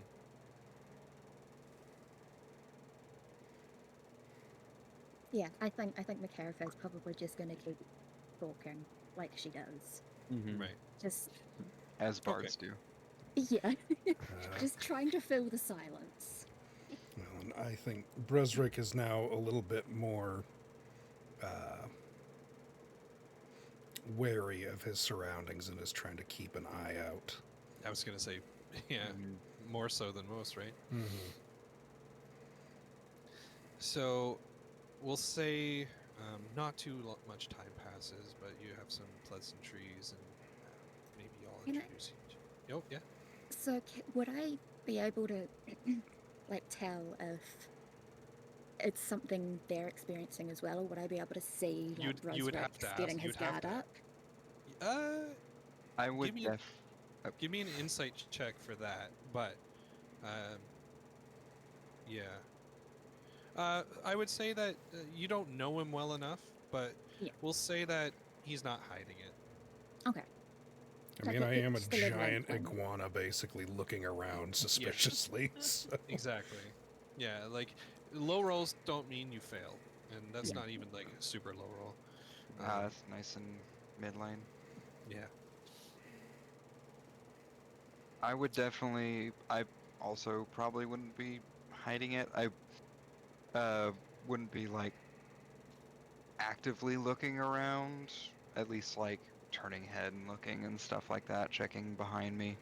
Mhm. Just like trying to um, figure out if, as Zombie did earlier, trying to figure out if I can find the source, like if it's anywhere, Yeah, so like you can But you aside from that, just kind of like shifty eyes, but nothing like super obvious. yeah, like we'll say you extend your druidic senses, but it's you can only hear it from within yourself. Wonderful. Yeah, I think I'd just be like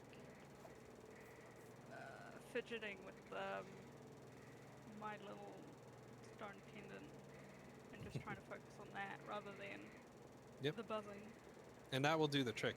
Like pretty much anything will make it go away until nothing's happening while you're I'd together. probably be flicking my fan. That's my fidget thing. So, okay, so we're going to say some time passes. Yeah. Not very long. So I will say a pretty large human lady will come out, and this is Miss Genevieve. And she looks at the four of you and kind of like raises an eyebrow, yet still will be doing your job. And she's like, "Well, I heard there were customers, and do you all need a place to sleep for the night? How many?"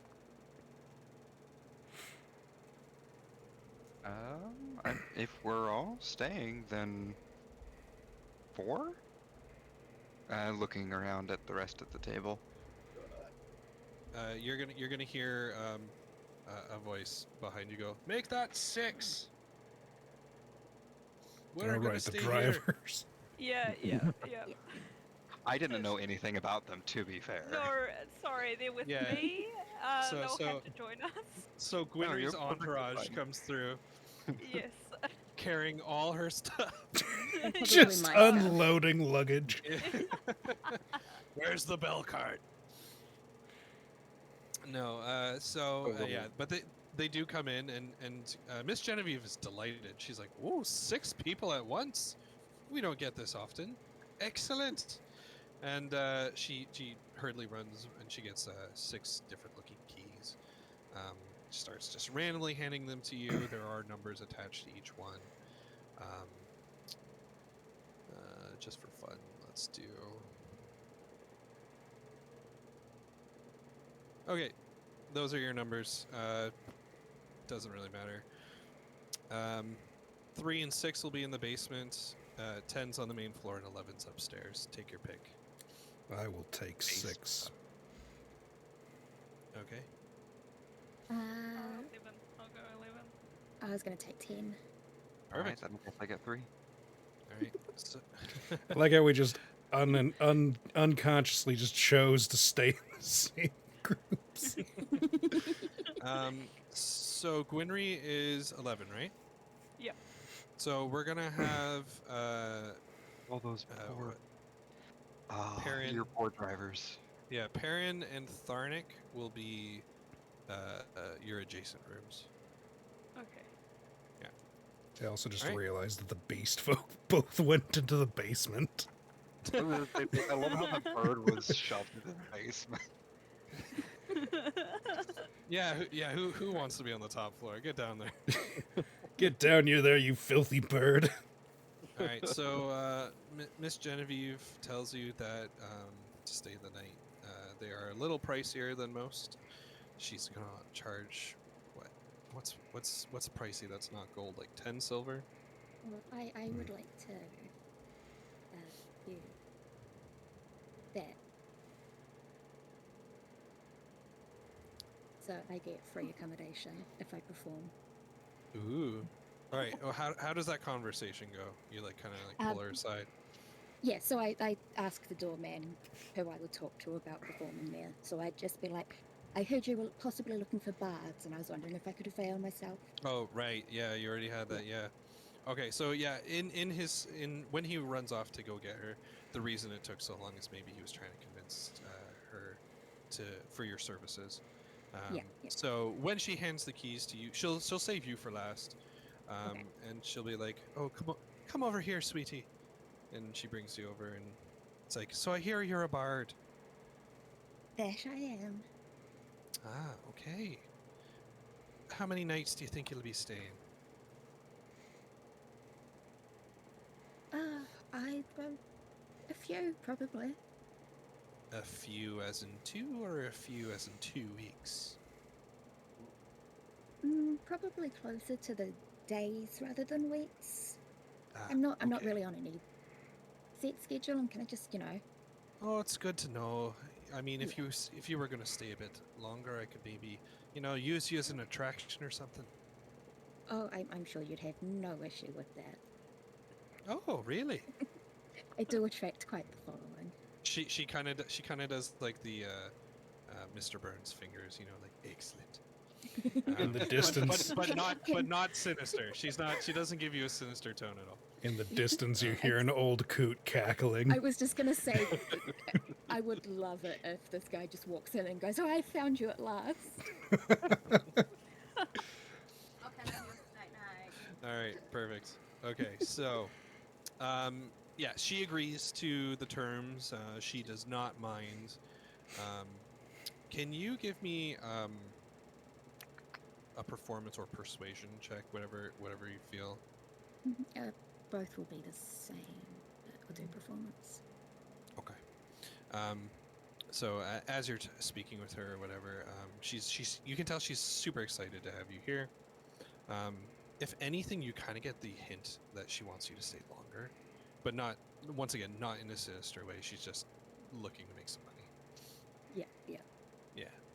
Okay. And I will pick up on that and remain kind of, play a little hard to get.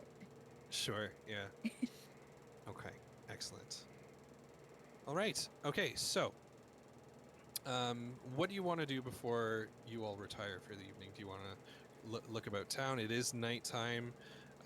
Do you want to retire for the evening? Do you want to Wait, get some so- late night food? Did by McCarafe doing that, did that give all of us free room? Just me. Okay, well, She didn't Unless bargain you for want the to rest of you. perform with me. okay, well, I am going to now try to bargain for my room. Mm-hmm. All right, but before right, so- before she Yep. kind of leaves, I would ask her if she would be wanting me to perform tonight, or if it's too late in the night. So she ponders it. It's too late tonight. Give me more time tomorrow to set something nice up for you. By the way, I'm Wonderful. terrible with keeping an accent. I'll do my best. All right, and I'll give her a curtsy and let her go on her way. When you curtsy, she does like a semi blush, like, but only as in like, my God, you're so cute kind of thing. It's like, and then, but when you curtsy, we'll say our little gnome Bellman, he just kind of like blushes and looks away. It's like he's too modest. Oh, and I Poor want to and toss him modest. I want to toss him the tip that the old man gave me. From the, Oh, the couple Kevin? silvers or whatever. yeah. Oh man, his single pocket is full. It wasn't a big pocket. It was like, unfortunately, like a lady pocket.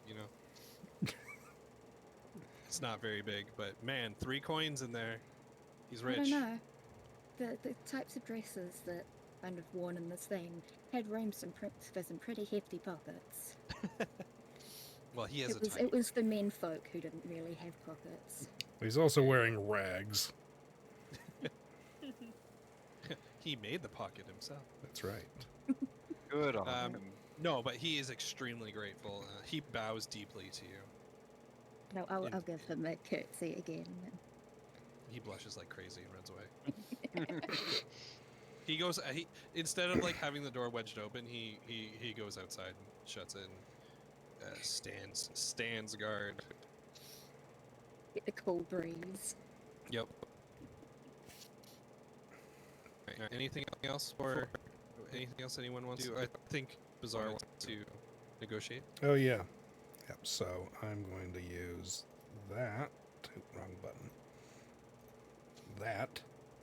Oh, I love these things. What do you got? Yes. Okay. Can you roll persuasion with advantage? Oh, I 100% can.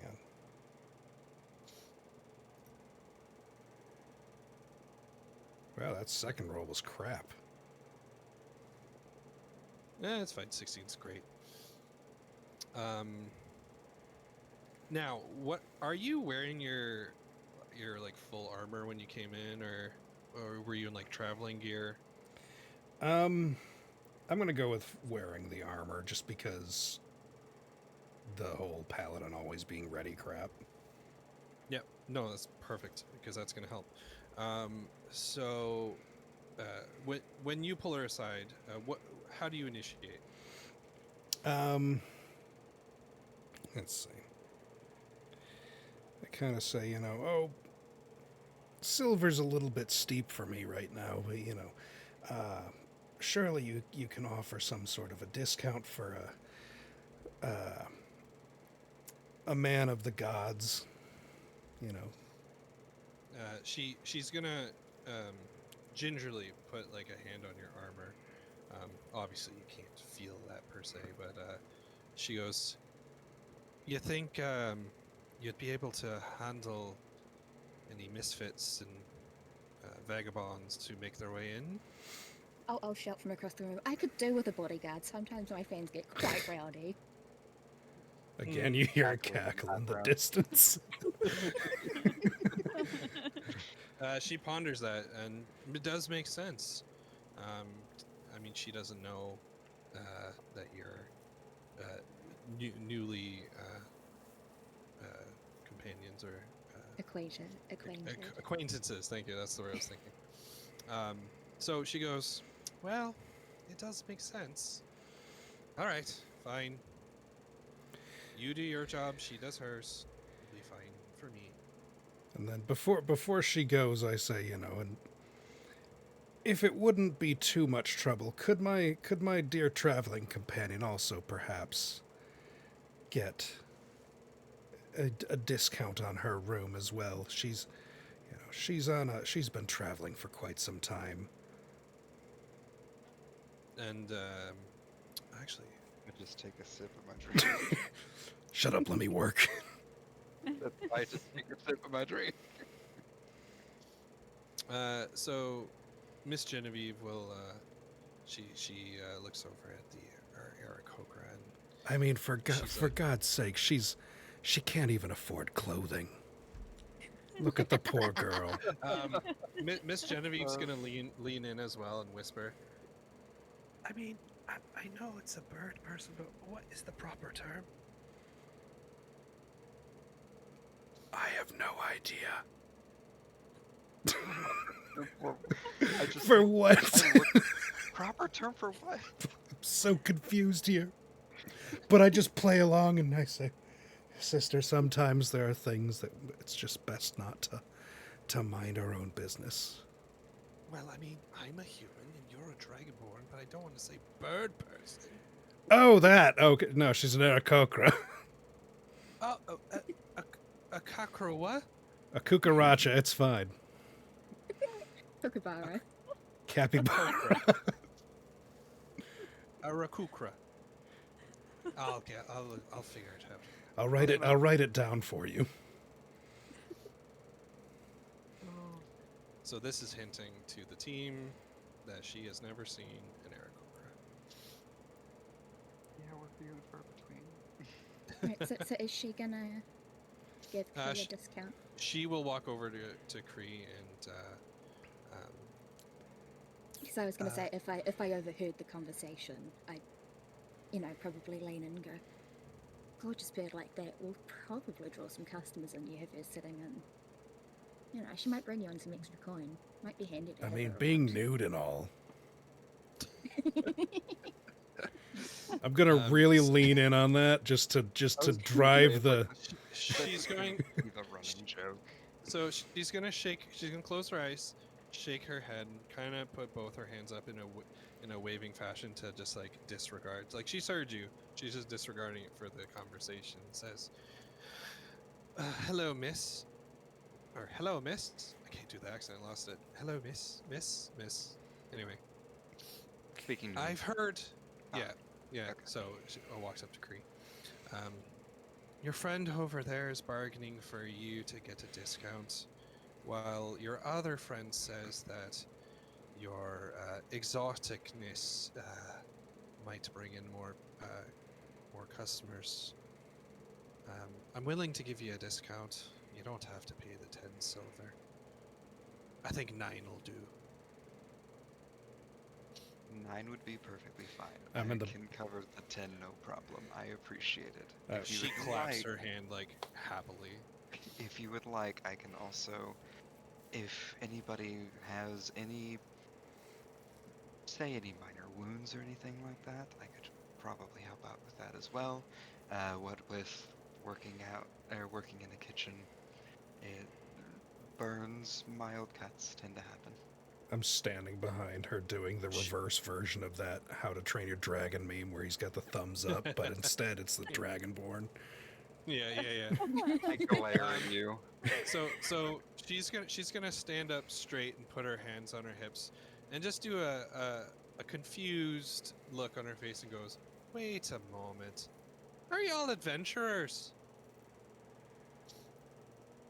I mean, I'm on some sort of pilgrimage, so I guess you could count me along that crowd. I mean, it sounds I'm like just- you're a healer and you're a warrior of some sort, and I'm just on my and- will tour, getting my name out there. you're the main talent. And what Thank about you you? for recognizing that. And what about you, dear? Me? What can you do? What I can- stereotype do you fill?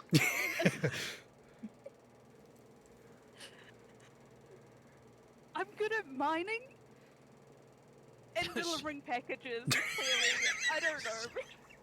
She's like, I well, I guess every adventuring team needs one of those, I guess. I'll go. Oh, love that fantastic listener. you have just reaffirmed every racial stereotype this woman has about dwarves. Just immediately. She's trying to be Your nice. but first she's thing just- is I'm good at mining. She's now like, all right, so that's just they all are. Yep. We've just helped make Okay. this woman 20 times more racist. All right. So, she's gonna say, Holy all shit. right. She'll point at Gwendering and be like, 9 for you as well. No more bargains. Do you want some food? Look, darling, if you could, I am absolutely starved. All right. She bangs on like the back. She'll walk up to like the wall and kind of like bang on the wood flat wood beam there, and she'll be like, "Mort, make some food." And you just hear a big groan and the sounds of sizzling, like a fire starting and some food sizzling. All right. So, is there anything you want to talk about while food's being done, or just have food delivered, or what do you want to do? Because you can retire for the night if there's no more discussions to be had. I'm probably just asking everyone too many questions about what they've been doing, where they're from, you know. Well, I mean Is- that deserves to be role played if you're going to do that kind of stuff. I'll sit down at the table and I'll kind of staple my hands in front of me and go, so, I Wait, thought you you said must tell stapling. I was Yeah, for just 2 stapling seconds. my I was like, Jesus Christ, zombie! Like, do you New Zealanders just have some weird thing? Okay, but then it Yeah. clicked what you were actually saying. All right. Sorry. I just was very disturbed for a moment. yeah, and I'll just you must tell me, you know, what brings you here? Where have you come from? You know, what were your parents like? Just getting way too nosy. Asking the weirdest fucking questions. It was your first kiss. Was it What's your romantic? first kiss? Just oh God, the old man. He's returned. No. Oh shit. Continue. I think Brusrick's gonna retire for the evening, but before he goes, he decides to lean in towards Cree, since she's really the only one he's had much interaction with at this point, and just kind of be like, stay on your guard, sister. Something's not quite right. I feel it too. Thank you. Have a good night. And then with a Have awkward I have shuffle. overheard any of that? Do you want to try? I think she's definitely McCarafay has noticed something is up, and she's incredibly on her guard, though she's not showing it. But she'll definitely be she'll have her ears perked up, so to speak. We can say you unless they're trying to hide it, you can hear it. I mean, he's trying to be quiet, but again, he's a fucking dragonborn, so subtlety isn't exactly their forte. Yeah. What Yeah, would I we'll say- roll to hide? That's a good question. Sure, Would that be Um, stealth? Would it be perception? stealth? Yeah. I'll do stealth. That seems like the most reasonable. Alright. Yep, I so I'm think- about as subtle as a gunshot. And then if you want to throw your perception against the stealth. All right. So we'll say that you heard them talking. You don't know what they said. Alright.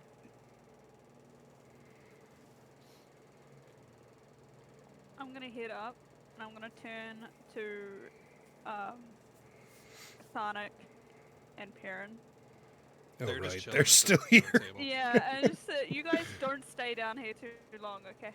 And I'm gonna head up. They're just answering all my invasive questions. Yeah, no, they're having Yeah, a great they'll- time. wrapped I'm not around my sure they finger. even heard. They probably didn't. I hear mean, anything, Perrin's a but- fucking halfling. They're talkative as hell, so there you go. We found the perfect distraction. Who's racist now? I didn't say I wasn't. Fair point. I just took a drink when you said that. You're welcome.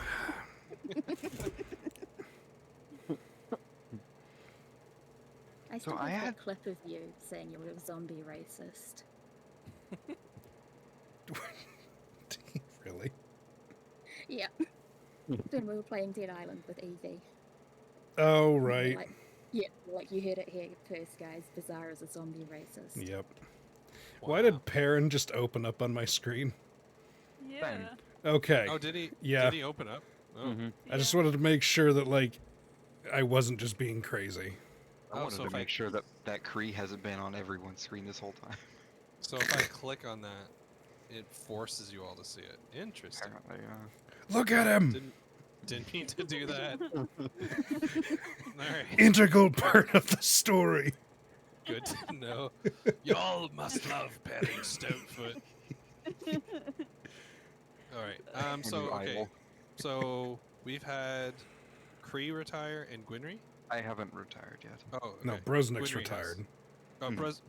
Brosrick Yeah. and Gwynry. So all we have left is Macarafe and Kree, right? Mm-hmm. You guys cannot hear the buzzing. Neither now that you've split up, you're not physically in the same room. You cannot hear the buzzing. Oh, The that's question much is, better. do I shut up long enough that it's actually noticeable? Exactly. Yeah, you notice between breaths, like, oh, it's actually quiet now. Yeah. You just see my shoulders kind of relax. Oh. So I had the Oh. weirdest dream last night. Oh, please do tell. I love hearing about dreams. I was in something similar to the field that I had spent the night in. And I don't know, there was just this weird feeling almost. And then I could just hear noises all around me, but never really had a spot that they were coming from, if that makes sense. Just kind of everywhere all at once. I love that movie. Oh, it's a really good movie. But then I noticed there was this cloud of something like forming and someone inside trying to get my attention. Um, and when I tried to interact, it I don't know how to say it, but the trees around me formed almost a cage, and I tried my best to get out, but it wouldn't work no matter what I did. Um, but the chips, what I was able to get off the bars, um, wood wood bars chip, did you know? Um, but what I was able to get out, um, seemed to almost float toward the cloud.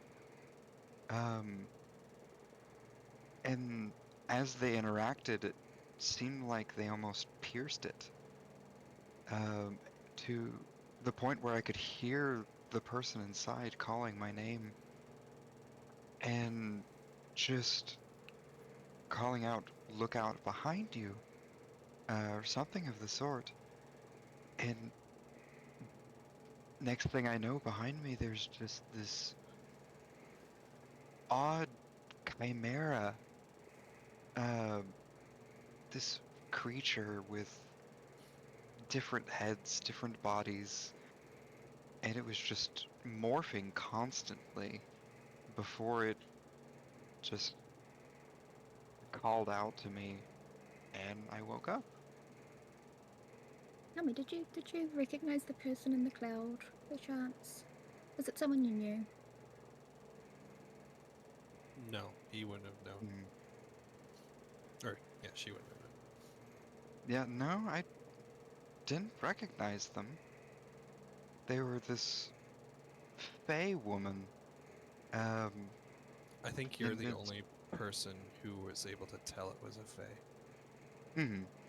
Well, and if I would be able to tell, I would think I'd be able to say that, wouldn't I? Yeah. I'm just giving Okay. you that knowledge. Okay. But she just seemed to know me almost, but I didn't know her. Maybe you've got a guardian angel looking out for you. Maybe. I'll have to see if those happen again. And how Well, about yourself? what, Any, what about myself? no, anything you'd like to tell? Any, uh, just about your journey? Oh, I'm just out exploring the world. Spent all my life in the same little village. Sounds like you and And I are cut from similar cloth. yeah, my parents were both traveling bards, and they settled down when Mum was pregnant with me. And I figured it was time that I go out and explore some of the world because I just loved hearing their tales. You wanted to see the magic for yourself. Yeah, and just experience life and culture and collect music and stories and just spread that joy wherever I can. Well, that is a lovely meaning. Thank And you. I would love to hear some of them sometime. Oh, well, I will be performing here tomorrow Well, night. I guess it's a good thing we're probably sticking around for a little bit, isn't it? You will have to come watch me play. Happily.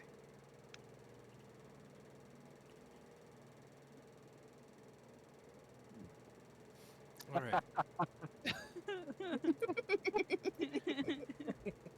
um, And with that, I will finish my drink and the last bite of my meal and take my leave. And as you go, I'll just kind of place a hand on your shoulder and say, "You do look absolutely fabulous." Give you a little wink and give you a bardic. Just because and she won't let it show, but because she's kind of like, I also had a strange dream and I've noticed something up, and maybe you might just need this tonight. So We feel the same thing that Bruswick or Brusrick and I felt when we touched. You do, and it's a little bit stronger. Every time we touch, I get this feeling. Oh, where's the bardcore Cascada version? Oh my god, that would be amazing. Okay, so is everyone retiring, or I think McCarafe is the last one. If there's anything you wanted to do, Yeah. I'll just make sure that what's their names? Barney Oh, and Kieran. The drivers. Yeah, just be like, do make sure you get some good rest. they both give you a drunken thumbs up. All right, and then I'll head up to my room. Tharnik gives you like a wink, but he's super drunk and just kind of like slowly Blinks at you puts instead. his head down. Yeah, I was gonna say, so was it just a blink then? Just Yeah, he but winks with the both head, eyes. yeah, with the head tilt of like, Yeah. Yeah, and I'll head to bed and take my hair Yeah. out and Okay. Yeah. Does everyone? So everyone's accommodations are similar. You have a nice bed and one small dresser and a place to, and kind of like a coat racky kind of thing that you can like hang armor or clothing on if you'd like. And does everyone fall asleep? Brusrick stays awake for a little bit, but now that the buzzing's gone, he's a little bit more at ease and eventually does try to sleep. Okay. yeah, I think I just put my head down on the pillow, maybe have a flip through my songbook and just let myself drift off. All right. So if everyone falls asleep, you all are in. Well, first off, you wake up, but you're in a dream, and you are all in a circular stone tower on the inside. There are extremely large double doors. Now, these doors could probably like a hill giant could like walk through these. They're humongous. It would take someone with like minimum like 14, 15 strength to even like push these doors. But in this room, there are different statues. We'll say there's like 11 of them. There are 11 statues all around this room. There are like wall sconces and torches, wall sconces and like braziers at the base of each of these statues. And the four of you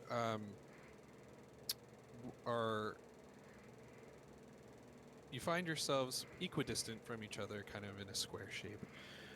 And in the center of the room is a smaller statuette. Now, these other statues are large enough to walk through the said extremely large door, but the statue in the center is actually smaller than all of you. And it's kind of like on a small elevated pedestal. But besides that, that is all you see in the room. And you all wake up and you notice each other. No one is wearing armor. You're just in whatever you went to sleep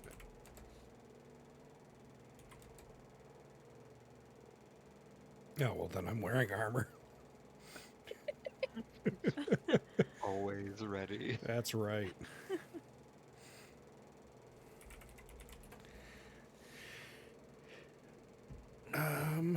Yeah, I'm writing down.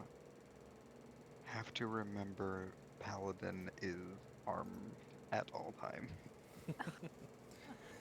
I Yeah. let's see. I move to inspect the doors. As I said, they're very large doors. They look extremely heavy. It would take a very good strength roll to even attempt to budge these. Well, I'm going to attempt to budge them. Yep, that's exactly what I wanted. Wow! So the seemingly most strongest among you gives his all, and the doors not only don't budge, but the two statues flanking the doors, we'll say one is holding like a large ornate spear and the other has maybe like a halberd or whatever, and those they kind of like the statues not like they've come to life, but as if a mechanism has told them to cross and block the door from being um, kind of like falling in, like, you know, when you put a bar on a medieval door so it just can't move, kind of like that, like they kind of like falls in such a way that it kind of locks in, and you don't think it's gonna move. Well, I got one more trick up my sleeve now that my immense strength has completely failed me. Yeah. Open sesame. Even better. The password is swordfish. No, I'm going to spit acid on those weapons blocking the door. Absolutely. So, yeah, just show me how much damage it would do, just so I have Let me a pull it frame up for real quick. reference. It's super weird. Is it like 2d8 or something, or 3d8? While watching this whole thing go down, I just look at the other two. Come here often. DC for Oh, this? yeah, totally. Oh, wait, Here that's a every night. saving throw. Oh, well. Fancy meeting you all here. Now tell me, are you just appearing in my dreams Oh. as inside my head, or are we actually all in each other's dreams right now? You can't discern that for sure, but you have you all have the feeling that you're in a shared dream. So, And I'll And there's just, no I'll just buzz. be And watching. and by the way, there's no buzzing. All four of you are together. There is no buzzing. Yeah, I'll just be watching the acid breath and just gently fanning myself with my fan. since they can't make, What are since the they're just statues made statues. of? What are the Marble. statues made of? Marble. Some are white marble, some are black marble, and some are a mix. And it's all different. I wouldn't say it's all different types of races, but like there is a large orc, there is a large human. Like, you know, they're the most oddest of the bunch. There's a large otter, like just a giant otter. But there are different raced statues all across. Can I investigate the statues and just Yeah, do I I know was anything gonna- about them? Do I recognize them? I was gonna do this and see if I knew what, like, the history of them, the origin. So wait, whatever you make. Okay, so yeah, if you both want to give me a history check, and then Gwynry gets a bonus. Yeah. Is that yours? That's mine. Oh, okay. Man, this But- dream world is bullshit. Is that adding your? Right. So it would be a little higher than that, but Yeah, it would be higher, yeah. but not by much. How Okay. do we read these? Yeah, I've Because- been trying to figure that out. Yeah. What are we reading? Sorry. How do we read the Since- numbers? Because I'm seeing two numbers for one roll. Yeah. The left side is your initial roll. The right side is with advantage.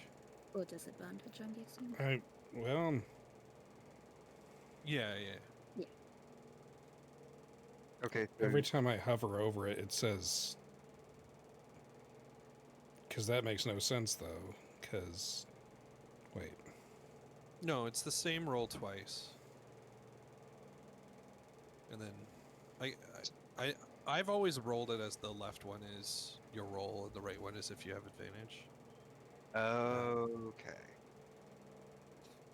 Yeah, that's how I've always seen it. Oh, but hovering over them, it gives you Hover like the over it, breakdown. yeah. Yeah, and Mhm. they're Yeah, it'll tell you what the roll was. Yeah. but that Oh, still doesn't make sense because like I'm hovering over mine, and the first one was a 1+3, and then the second one is a 5+3. Yeah. So your first roll was a 1, and your second roll was a 5 if you had advantage. Okay. Yeah. So it's rolling twice in order to make it so you don't have to roll a second time if you have advantage or disadvantage. Right. All right, I'm with it now. Okay. Yeah.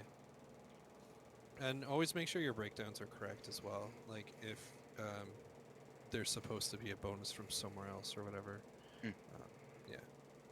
Okay, so for the statues, hate to be someone who doesn't give you a ton of information, but you have no idea who these are. You know of gods in this world. There and now just for the meta, I'm gonna allow a lot of different types of gods in this world. That if you want to say you know or you worship, that is totally fine. But this pantheon here, you have no idea. No idea. So you don't know if a white marbled statue is something good. You don't know if a black marbled statue is something bad. So, yeah. But they are very detailed, ornate, intricate. Not lifelike, but definitely a good likeness. Okay. So I figured out the damage I would be doing with my acid breath. Oh, yeah? It's 2d6. So Oh, okay, I was close. That was 2d8. What did you say the statues were? Marble. Marble. But And some are black marble, some are white marble, and some are mixed. which ones are black marble? I just, Like I'm the taking very detailed notes. Okay. Okay, hang on. Oh shoot, where's my? Did I what the close it? hell's I that? closed it. Oh, how could I? That is merch. that roll was not great. No, it was not. Roll 20 does not like you today. It really doesn't. No, it's really true because Roll20 will like choose a person or choose a team and be like, today you all roll amazing, or the opposite. I'm gonna do it one more time. Like the obviously first one counts, but I just want to see what it does the second one. Yeah, Fuck yeah. you, Roll20. Fuck you. Okay, so there will be a. Do you want a list of what the statues look like? Yes, please. Yeah.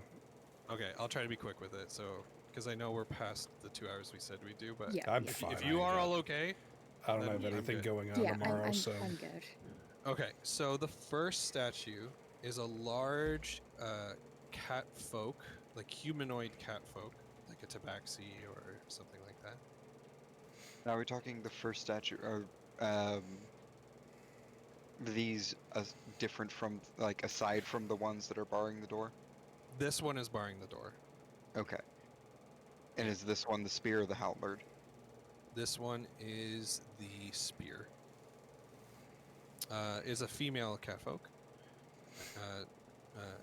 Yeah.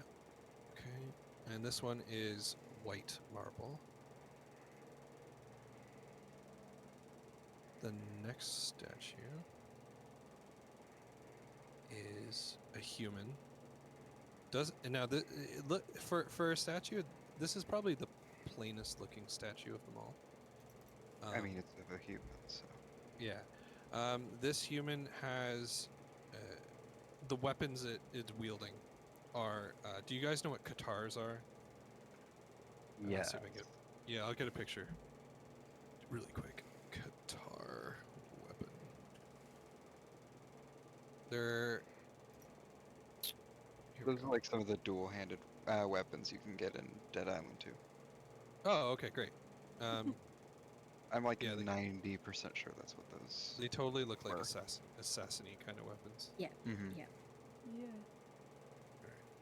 Something, something Qatar with a K, not Qatar with a Q. exactly. Okay. That one is black marble. The next one is that of an elf, like a high elf or something. And this one holds a whip and is made out of both black and white marble. Oh, so they're a switch. The next one is It really sorry, is did the 3D same universe. the human is a male. I should have mentioned if I didn't. Yeah. The human's a male, and then the high elf is a female, and then the next one is a female orc. This one has like a crossbow in one hand and brass knuckles in the other. And this one is black and white marble. Okay. Next one is a minotaur male,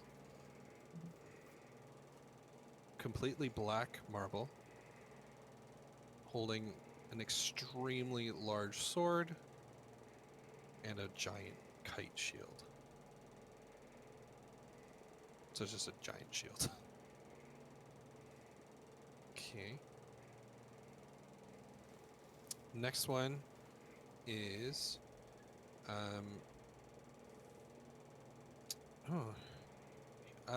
you will all need to tell me, has your characters ever seen a doppelganger?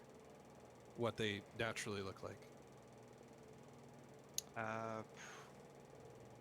Probably Kree, probably not. Unless Yeah, they are probably not. found relatively, So like, this uncommon in the wild. So this one's gonna look like an alien. So we're gonna say like smooth, like bald head, kind of big eyes. I was just Um, thinking Xenomorph. No. Yeah. Just Yeah. straight, little tiny mouth coming out of the bigger mouth. Yeah. This one is white marble, holding a sword, like just a smaller sword than the other one, and I wrote down a specific type of shield here. I forget what this one is. Oh, it's one of those like tower shields, like the ones that like cover your whole body. Mm-hmm. Okay. Then we have a white marble statue of a humanoid rat, like a rat folk.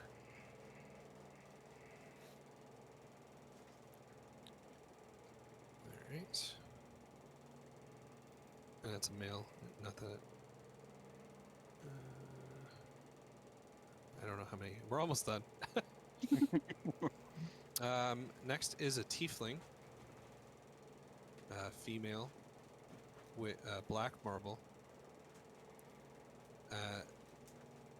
And this one will be the other one blocking the door. The tiefling. Yes. At her hips, you would see twin hook blades. If anyone knows what twin hooks are, they're kind of cool. They're like picture like two keyblades that you can wield in each hand, but you can like link them together to have a really ranged Oh, melee attack. like Avatar, the character named Jet. I think so. Yeah, Yes. yeah, that's what Jet has. Okay, next statue is the giant sea otter. This one is white marble. And there are no weapons, but Otters don't need weapons, especially sea otters. but um, uh, imagine the otter kind of it's not a humanoid otter. It's literally just a giant otter, but it's holding its hands like face up, and um, what seems to be like a storm cloud, or the representation of a storm cloud is in one hand, like with electricity coming out of it, and then in the other hand is the representation of a snowflake. Um, all right, I think this might be the last one.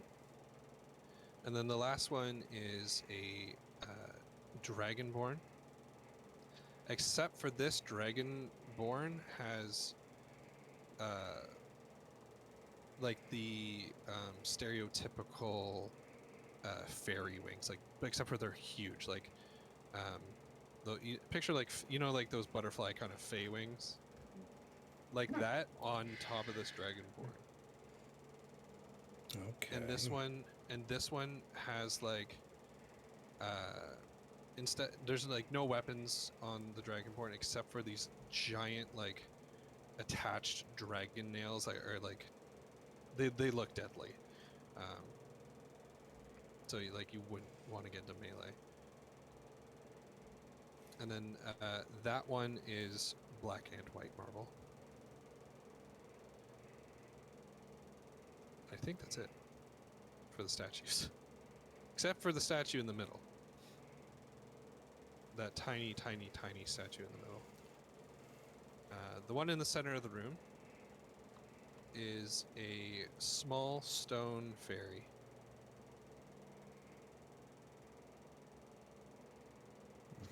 Is there anything, like you said that these are all nondescript, Yeah, like they're not like not anyone lifelike. in particular. Exactly.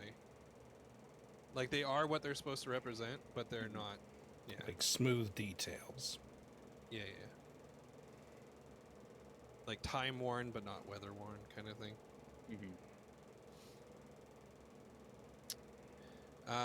This very tiny fairy statue in the center of the room, while the others all look like they were made by someone else, right? To exalt these statues of who these people are. The statue in the middle looks different. It's in a kind of a strange pose, where it looks like it's almost running, or mid-run. But it looks like its hand has been kind of forced to also have its palm up, but it's empty. And like I said, this is a 2-scale fairy, so it's pretty small. But it's not marble, it is stone. Is there any like indentation or anything Yeah, that's telling what I was about to ask. that this statue held something or is supposed to hold something? Yes.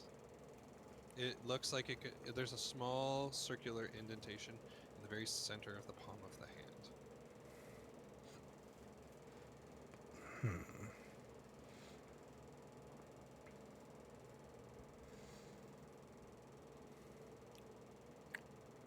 I want to look around just to see if I could find like something that looks like it's an orb that could be removed from where it is. Yeah. Or just kind of laying around. Yeah, give me a perception check. Alright.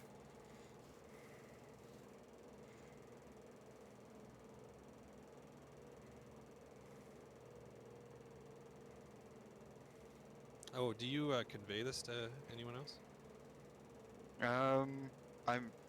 I will convey like what what we see about the statue, but it's more like I don't think I say the detail of the stone because everyone can kind of see it. Sure. But Just you've mentioned the indentation. yeah, I'll mention this. Like it looks like it's supposed to hold something round, maybe. So I'm gonna look around, see if I can't find something that might fit into its hand. Yeah. Mm, Does anybody touch the statue? I'll touch the statue. Okay. When you touch the statue, for the brief moment you touch it, water starts trickling out of the stone of its body. Oh no. Okay, I'm gonna step back. Okay, when you let go, and everyone can see this. It's not just Gwynry. When you let go, the water ceases. It's just a stone statue again. could I, from the Somebody else can indentation, touch that. can I get an idea of how big the thing would be and like roughly what shape? Like, do I have a rough kind of idea of that? Of what the could be the indentation. Yeah, well, of what should go in the indentation. You have a very good idea. Okay. Can I use prestidigitation to try and create that object in its Sure. hand? You can try. So that's a prestidigious. I can't say it. Yes. Is a cantrip, right? Yeah. Yep. Okay. So explain how that looks. So I guess I'll just kind of circle around the statue and just kind of look at the indentation and try to create an image in my mind and kind of just wave my hand over the fairy's hand and Do you touch it? having seen Gwynry touch it and it start leaking, I think I'd probably just try to avoid touching it. Okay, that's fine. So your prestidigitation, thanks for posting it, doesn't seem to actually create anything. Now you don't know if it's the dream world, you don't know if it's the statue itself or what's going on. It's just not working. Okay. Worth a try. Mm-hmm. I'm going to try to rip the door open again. Yeah. Because I'm just I'll- determined on this now. I'll kind Oh, of I see rolled you wrong. heading Damn it. over to it again. I'll give you a little wink, give you a bardic. Some assistance. Yeah, so you've got a Alright. D6 bardic now. All right. God, I fucking hate this. Damn. I would do it in person if I could. Yeah, so no, unfortunately it is I not. don't think adding a bardic's going to do much to that. No. Don't worry. I'm going to keep All right. trying. God damn it. Wait, hang on. So I rolled it. I rolled it wrong. I just rolled a d20. Oh, Do you want me to click? what was that for again? That was for a perception check to see if I can, Oh, right.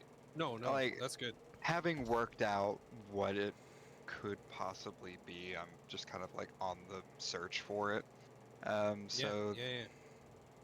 that, and then it would just be like plus whatever is next to perception, correct?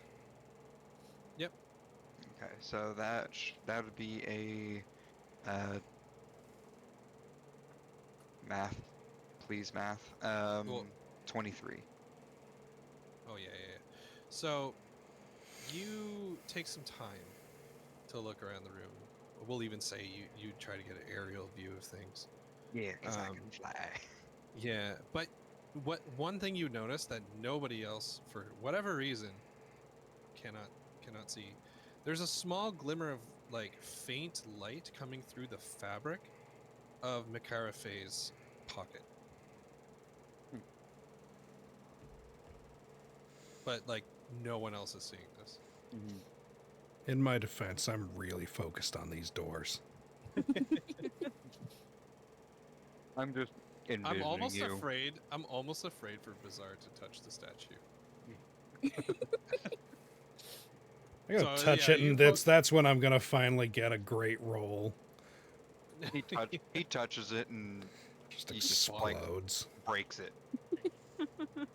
Yeah. accidentally All right. grab it and yeet it.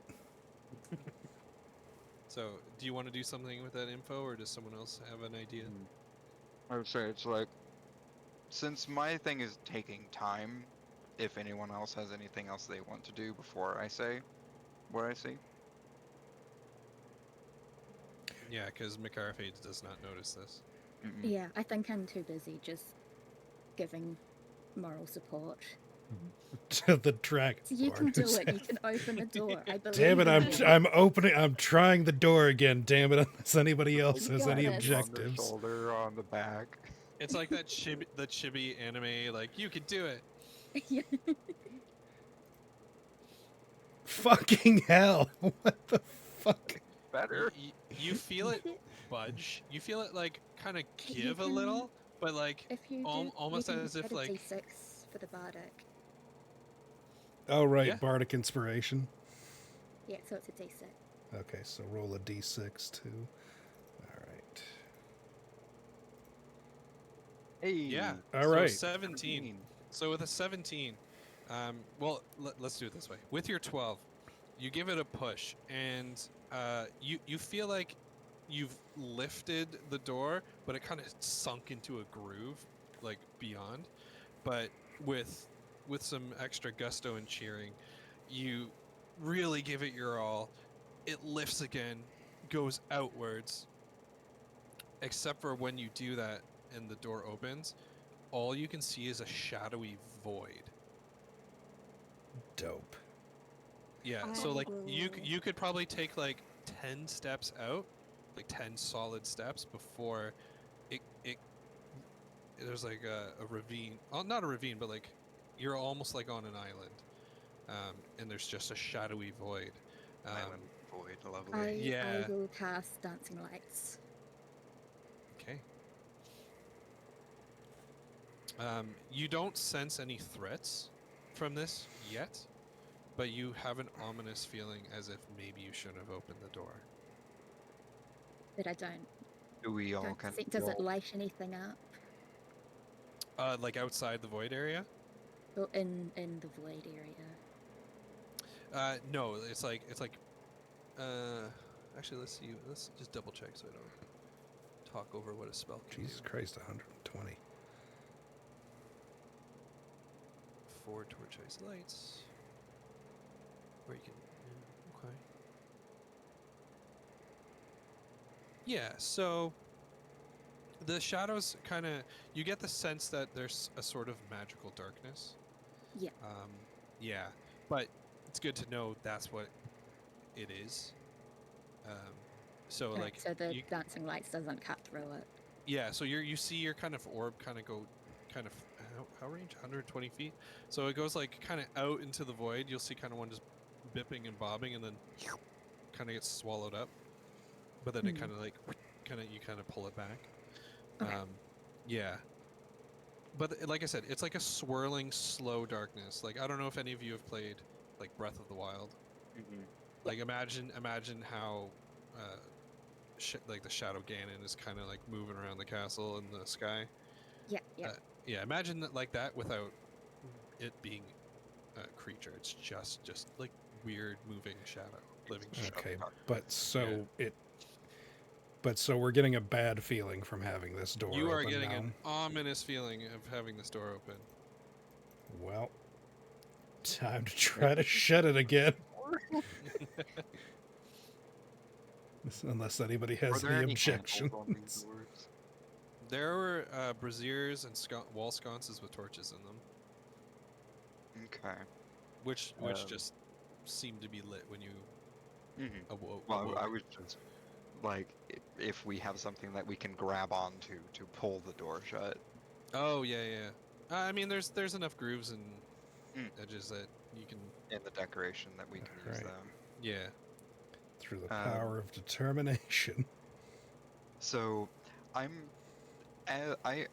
want to say, like, as the doors are being flung open, that's when, like, I hear the grinding of the stone, turn my head, and that's when I'll see the shine Mm-hmm. coming from uh Kara or Kara?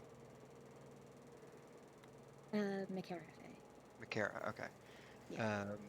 So the little gleaming light coming from Makarafe's pocket. Um, so as we feel the gloom and hopefully not too much doom setting in, with the dancing lights just going out into the darkness and disappearing, um, I would call out and say, it's like, hey, one, probably not a good idea to have the void there. So let's make the void go away, if that would be good. But two, Macarafe, do you have anything in your pockets? Oh, There's nothing got a in these couple pockets. things. I was gonna say, what's in its pockets is precious. Slam is bread.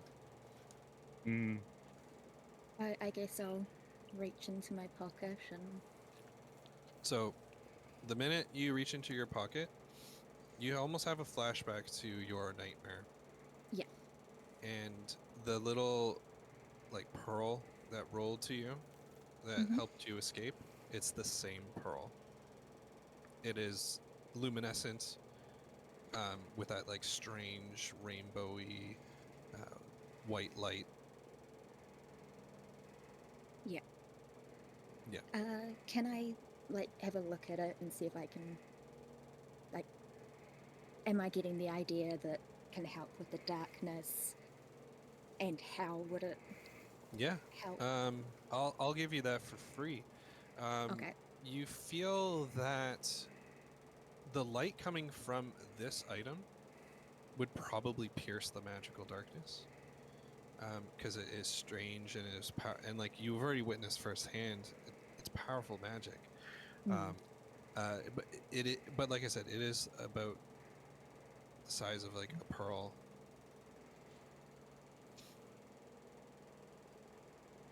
Which would, Do you think that that little trinket may fit into the fountain in the middle of the room? That is a very good idea. I was just gonna hold it and walk in and see what happened. But that sounds far more sensible. I just I was picture- literally thinking that's what you were going to do. I Okay, was like, I picture Macarafe just like Moana walking towards like just holding out her hand. Just, yeah, just walking off the cliff. Like, what are you doing? Right, Okay. right as she gets to like halfway through the 11th step. Yeah, right. Okay, so what are you doing? I guess I'll walk over to the little fairy statue and very gingerly place it in the little fairy hand, Do you make contact before it drops? trying not to touch the statue. Oh man, I totally want to throw a roll for this. I just don't know what it would Sleight of be. hand. Yeah. You know what? That would be Give me a perfect. sleight of hand. Give me a sleight of hand. Okay. I think you're good at Alright. this. I've got reasonably good decks. I would say with that. Oh, too bad you're not using advantage here. Oh. Okay. Can Um, someone come and steady my hand? As you place the pearl into the small, very small circular socket in the palm of the fairy's hand, you hear his voice, and it says, "I'm coming to Ravenswood. Be ready." do we all hear that? But Yeah. no, actually, yes, Okay. yes, you all hear that. But for Macarafe specifically, it's a mixture of a voice you don't know and a voice you do know. Right. I think probably gonna take like a couple steps back and just go ghost white. Yep. And as you And do, then take a couple deep breaths and go, okay, all right, fine, that was nothing, don't worry about it. Let's what's in this darkness? so the pearl, since you touched it first, the pearl will like fall into the palm of the hand and do that thing like in a marble kind of run where it kind of goes around in a circle until it Circles settles in around the the- center. yeah.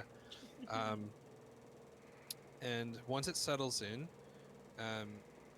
instantly there's no pause. The stone just kind of shatters in all directions, and you see a small fairy wearing a red dress and a red hat and a small red wand, and the wings were kind of like pinned to her body, kind of come out. She shakes her shoulders and she looks at you all and she's like, finally, what took you so long? Let's get out of here. I mean, the I'm statues were pretty cool. And with that, This I'm gonna door was say, pissing me off, so yeah.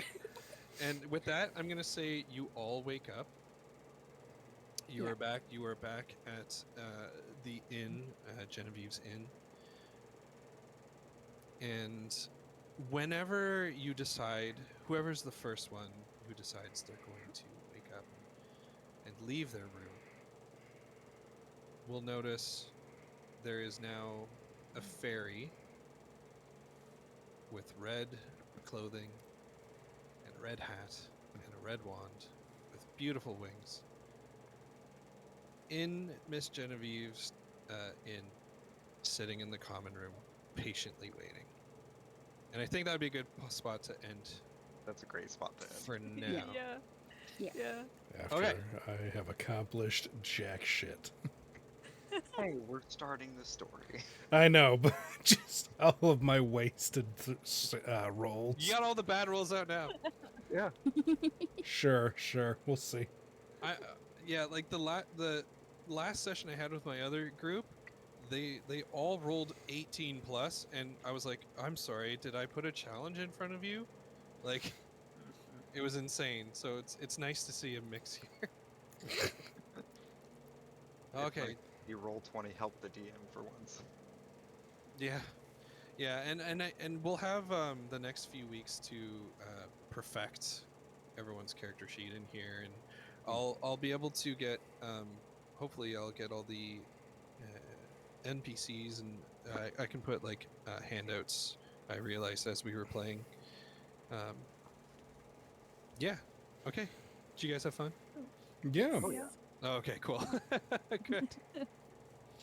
All right, and as always, feel free to message me if you have ideas for your characters and where like story beats, if you have any that you'd like me to try and hit. Yeah. Because I like I said, I have ideas for all of you, but you want to see something happen, I will try to make it happen. More information is fun. More backstory is fun. So. Yeah. Sorry there wasn't any combat. I kind of, with like 2-hour-ish sessions, I was kind of hoping that we'd have like a role play heavy one and then like a combat-y one, or kind of like that. Yeah, that really makes sense. Yeah. Some sort of rhythm. Short. Yeah. Yeah. And any of the role play ones, I think I mentioned about skills challenges, which are always fun. Yeah. So you can have combat that way too. Okay, does anyone have any questions, or is everyone good? I think I'm good. Yeah, I think Okay. I'm good. I'm just gonna have to. Okay. All right, cool. Hopefully I gave you a lot to chew on, and maybe too much. I don't know. Well, you see, I'm in a great. I ended up rolling a great flaw to Yeah. where You sure did. I am not going to be taking notes. Yeah. Because my flaw is I'm forgetful. Sometimes forgetting the simplest things. I thought you were gonna say illiterate. I'm illiterate but know 6 languages, thank you. You can speak languages and not know how to read them.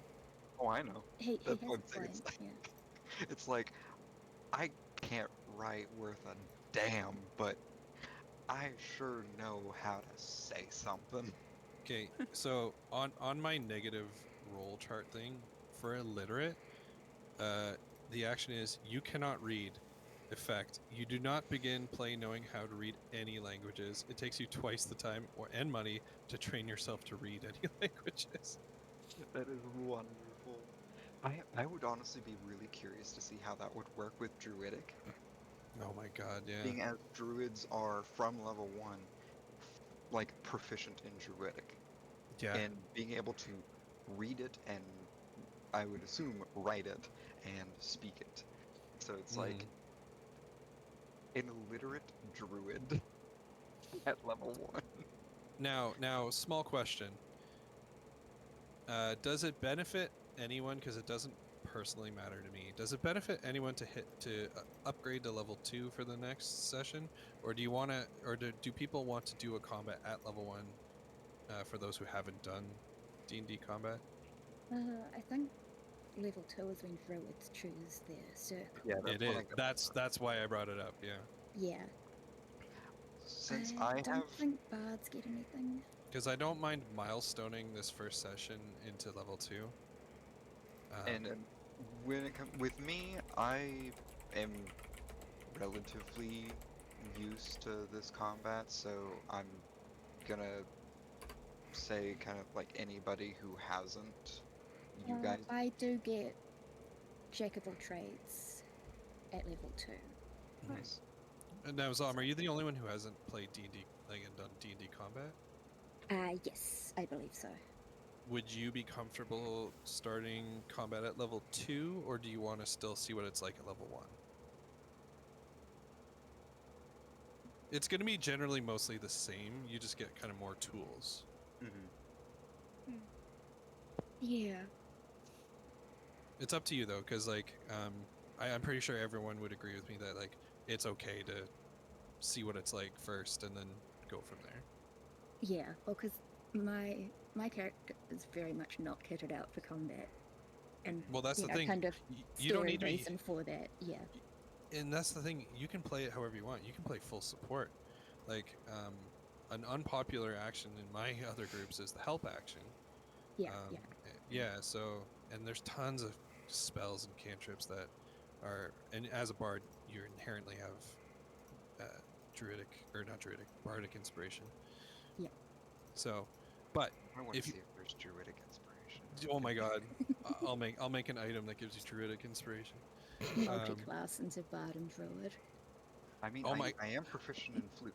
my god, if you guys want to multi-class, I will make you custom abilities. It's just fun. But anyway, so are we okay saying stay level 1 then for the next session?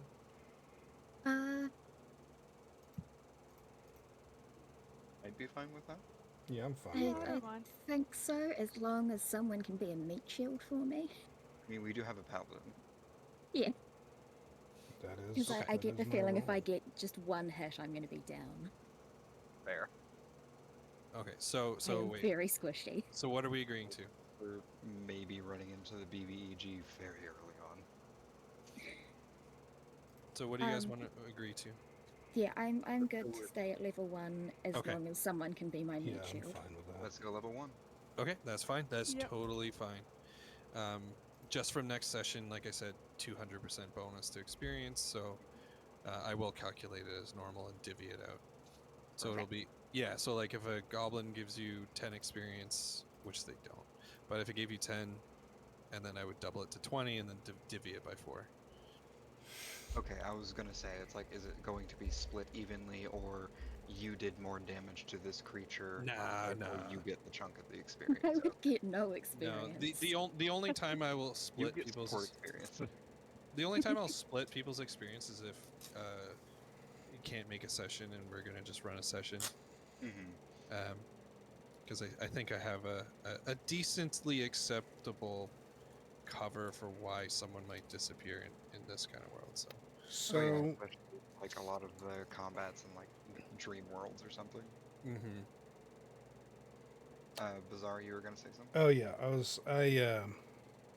I just realized that I forgot to include my racial some of my racial traits into my ability score stuff. Oh yeah, please, Lovely. please, please add that. Yeah, well, especially I was since wondering. one I was is. wondering why you were a +3. I was like, I thought you could maybe get to a +4. Yeah, I definitely can. Because I was like, I think what with the point by the highest is 15, free feet could get you to 16, and then a racial could get you to 18, right? Mm-hmm. At level 1, I think is the highest you can do with point by. I have no idea, but Something my like that. racial Yeah. is +2 for strength. yeah. So So regardless, it was still a +1 bonus. yeah, and then that also gives me one more point into charisma, so that brought me up to a +3 for charisma Nice. stuff. So, goddamn, Nice. that would have been helpful. Roll a strength roll right now. I'm going to. Nat 20. Oh shit! Did it really? Oh, god damn it! Close enough. Close. It's a dirty 21. Fucking Yeah. hell! Of course. See that, and that's Yeah. why we. It That's why punches a we. hole through the door. It's the Well, and reason that's I was. the time it did that tonight. I know. The reason I forgot about it was because when I was filling it out earlier, it was like incorporating all that stuff, and then it Yeah. pulled that away when I was like, oh, I need to edit it. God Yeah, absolutely. damn it, Roll20. Why do you hate me? Why do you hate us so? Pretty much. Ugh, I'm gonna have to go through and find all the details and stuff to put into these feats or these abilities and crap. Because I am not looking these things up every time. Yeah. If you take the time to put the crap into Roll20, you can. It'll stay there in easy access. It's just a pain to do it. Yeah. Shadow, do you have time to read off sickly for me so I can put it onto my sheet? Oh yeah. Unless you want to be illiterate. No, I'm good. No, sickly's fine. All right. Where is it? Remember, sickly is not in roll 20. Yeah, no, I know. Sickly. You frequently get ill and can be exerted easily. The effect is when the DM deems you ill, your constitution score is reduced by 3.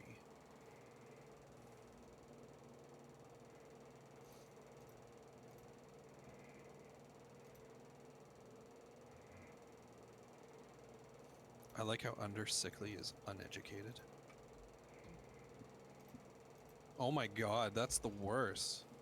You do not have the benefit of a standard education effect. You are illiterate and only have proficiency in 1 skill. That sucks. Well, I would tweak that one. I would not bestow that And two negative a thing on somebody. No, that's something that you only apply to someone if they draw like that perk from the deck, Yeah. the deck of many things or something. Oh, I'm glad I It's like, checked congratulations, this. you just got this really shit perk.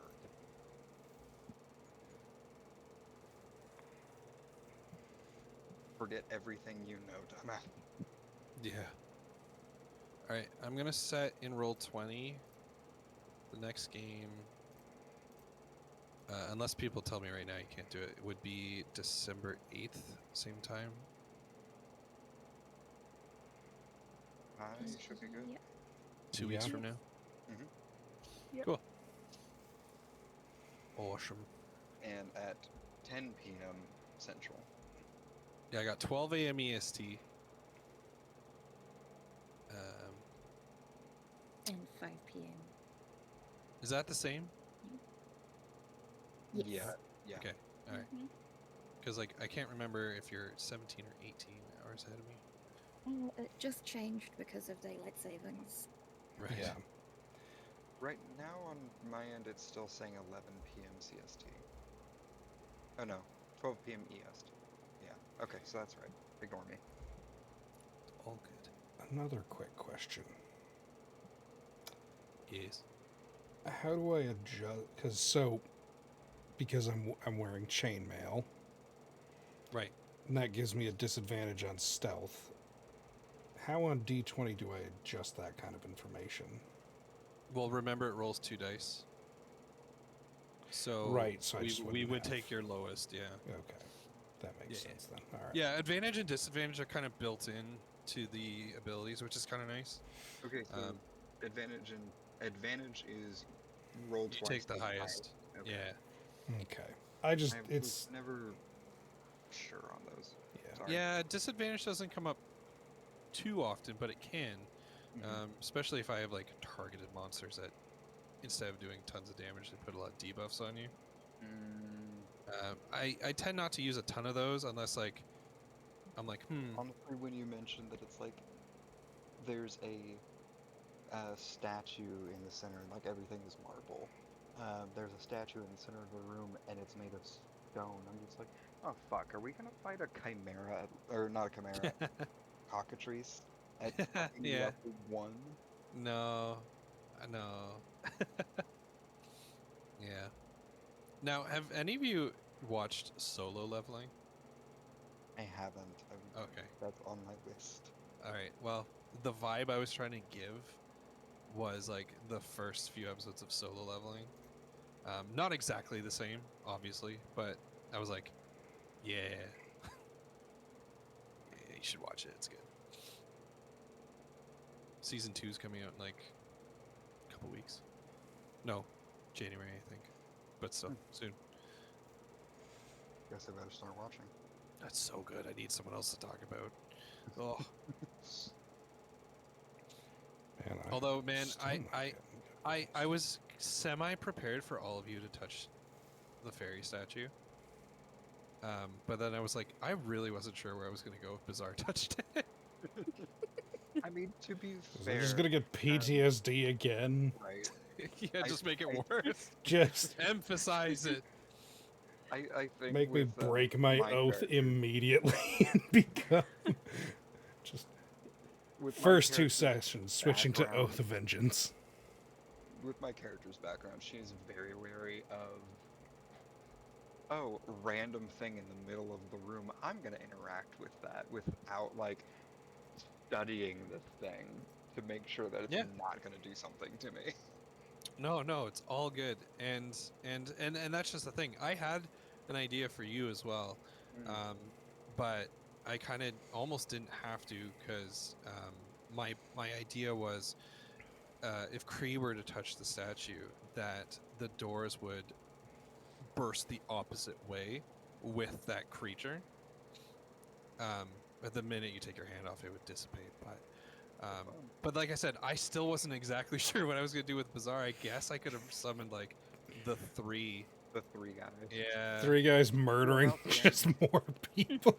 Just summoning more little dragonborn girls and Just watching them kill children. He was Like, just the yeeting them off the cliff. Yeah. there's I was just thinking, this like, she's a little never-ending kobold or something. flow of just children they're throwing. Jeez. Just hunting children into the void. Yeah. Gonna just end up just murdering the first just group of people that looks vaguely like them. Well, that's what I was thinking. It's like, okay, so we have, because in your dream it was a little girl and it was a, like the innkeeper. Mm-hmm. It was her dad. Yeah. Yeah. So we have like they would appear, and so would our innkeeper. Oh no. And then they would go after Billy's character because little girl. No. Yeah. That'd be good. That's really good too. Oh. Gotta love it. Nothing like traumatizing the paladin immediately. I like how I named This is how you make an Oathbreaker. I like how I named the D&D thing Shadows of Redemption. I'm like, and I ran with it. Yep. I was gonna say it's like, you even put it like tentative or something like Yeah, that. working title. Yep. Yeah. Working title, it's the title. Just accept it. This is the title. Title. And Bizarre, do you mind telling everyone what your paladin oath is going to be? Oh yeah, I don't mind.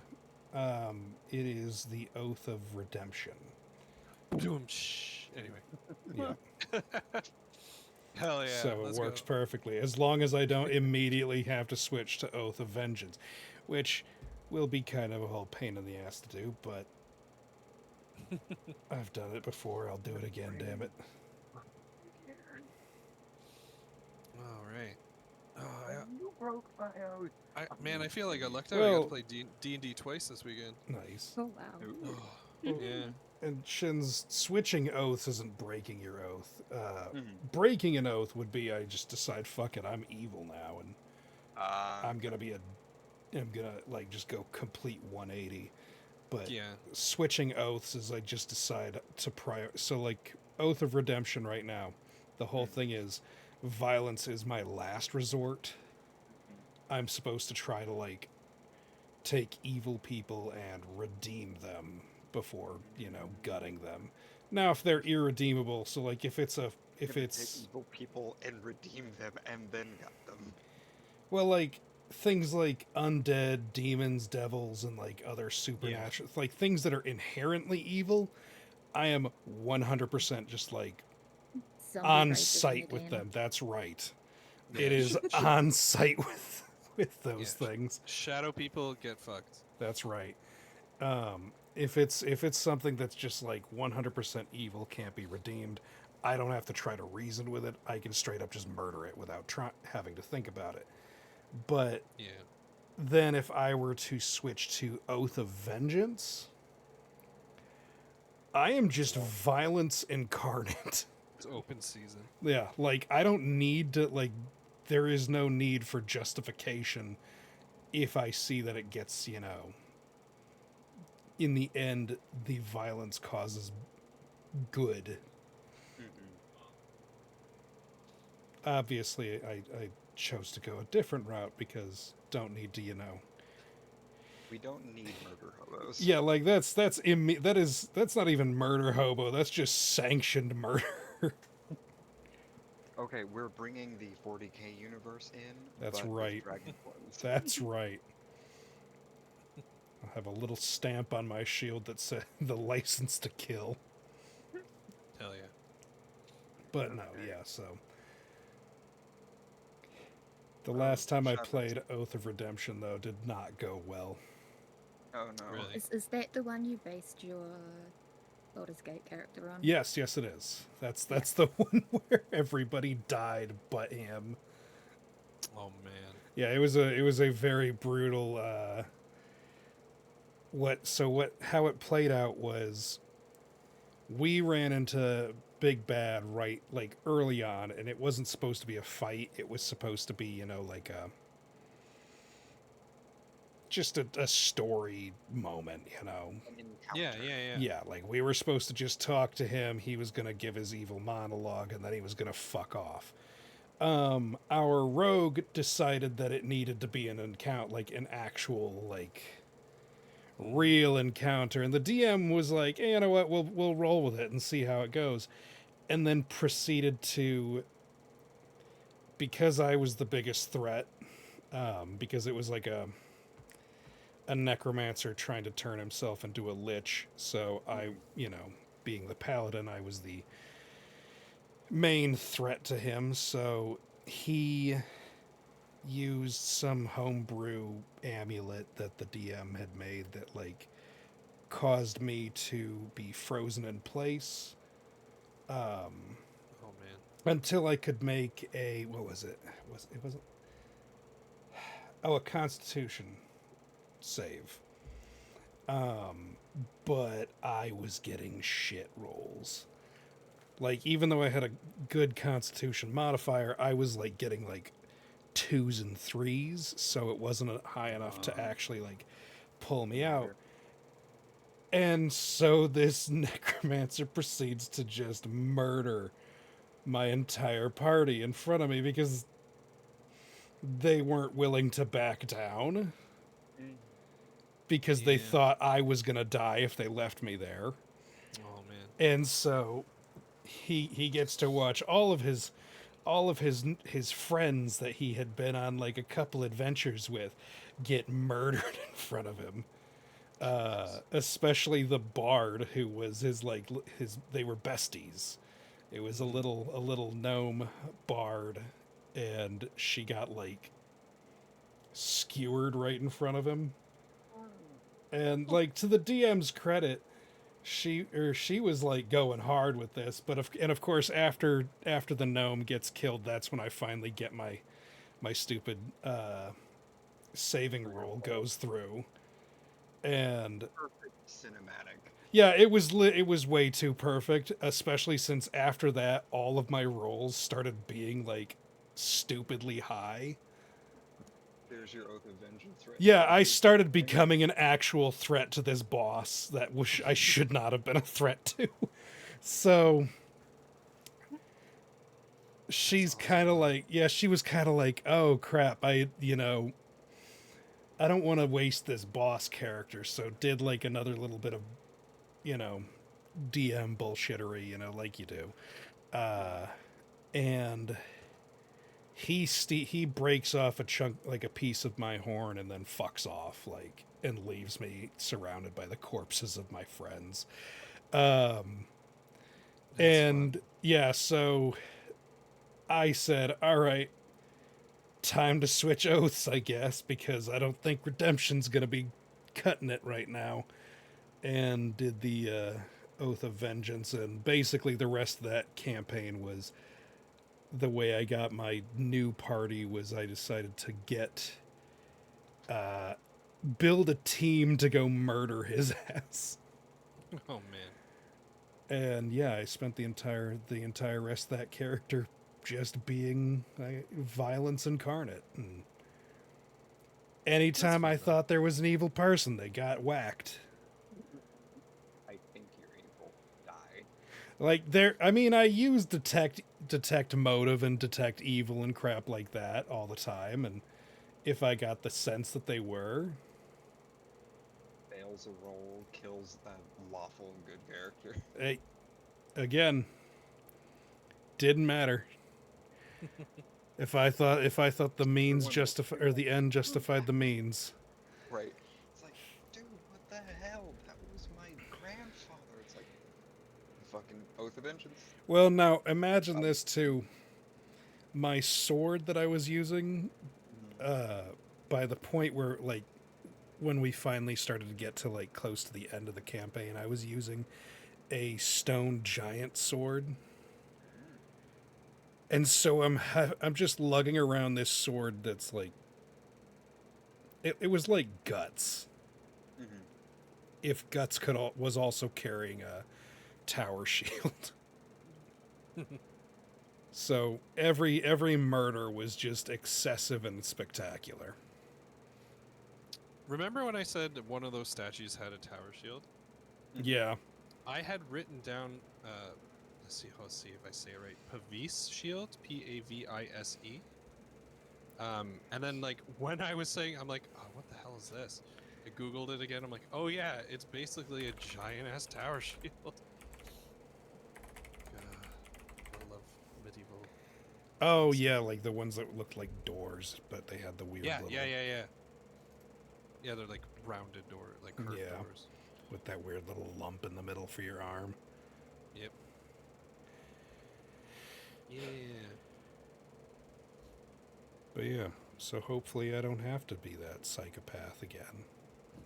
Well, and that's just the thing. Like, you can message me and be like, "Hey, you know what? I'm kind of leaning more towards this." I'm like, "Say no more." Oh no, I will 100% try to be the benevolent paladin and all that. Like I will try to do this. I don't take those kind of changes lightly. Like it will require some kind of major event. I'm not gonna just be like, fuck it, I don't feel like doing this anymore. I am committed to this bit and I will stick with it unless everybody dies again. So nobody die. Yeah, we're not high enough level for that. Don't die yet. But yeah. Also, thank you for the follow. Yeah. And then I tried to log in on my computer. It's like, you don't know your password. I was like, oh god. Me every time I try to log in. Mm-hmm. Yeah, it's like I'm logged in on my phone, but and now I'm trying to change my password. It's like, how dare you?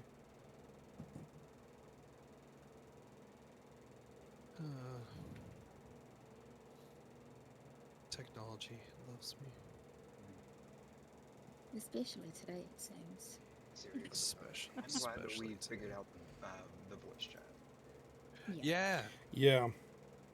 Yeah, so I think that because right now it's using the US Central server, and before it was using the Sydney server when it was my Discord, because it was the Discord I created, it used the server closest to me. Makes sense. So, and I think if I was to initiate the call, then it would use the Sydney server. It would have to be one of us to do it. Yeah, yeah. And are you guys getting any issues from Nope. us? Okay. No. That's good. Perfect. Excellent. Excellent. I forgot this ability is stupid. I Oh, hate got you, a bounce. Twitch. Oh my gosh, I just dropped. Sorry. You okay? Yes, no, I'm good. I just dropped a glass and caught it just before it hit anything. So Woo! fuck, man. I was just trying to. I gotta go have dinner. So Yeah, yeah, I was supposed to have dinner 2.5 shoot. hours ago. Sorry. Jesus Christ. It's all good. Fucking D&D ruining meals again. See, this is It's like- why every time we did D&D in person, we just brought a stupid amount of food. Yeah, I missed that. Table was full of. We had more food than dice. And that's when who was it? It was you, me, X, and I can't remember who the third. Andy. God, I haven't talked to him in forever. Same. Got me addicted to that stupid fucking Doritos sweet chili. Right? Like now I have to actually like avoid that shit at the store. Seriously, that bad? That's how bad it is because like if I get it, I will just eat the whole bag in one sitting. Yep, And it's all not in one go. Not good. Yeah. Alright, You I'm gonna guys go clean. get food. Yeah, yep, yep. I think my blood sugar might be a bit low. Yeah, you Oh, go do that. no. No, it's all good. Sweetheart. Oh. It's fine, I'm only just a little shaky. Just a little shaky. Mhm. It's just- Shake Alright. no more. Alright, well, y'all have a good See night. you guys on 2 the weeks. 8th. 8th? Yeah, Yeah, Yeah. yeah. 8th, 8th And for you Alright. guys, 7th for us. Yeah, I'm yeah. I'm available to chat whenever. So just Sounds let me good. know. Sweet. sweet. Okay. Alright, see you guys Bye. later. Bye. Later. Bye. Okay, so I think this is the last feat I need to put in. Yes.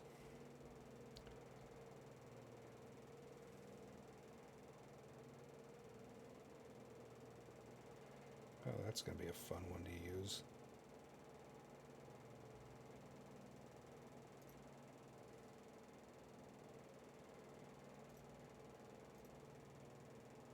Oh, everybody left. Oh. Thank you for the follow. I'm just putting in my information. Oh, actually, what is...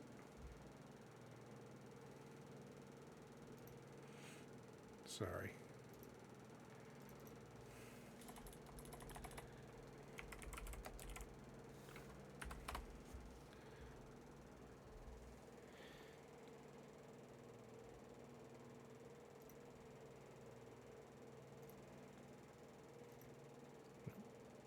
Okay.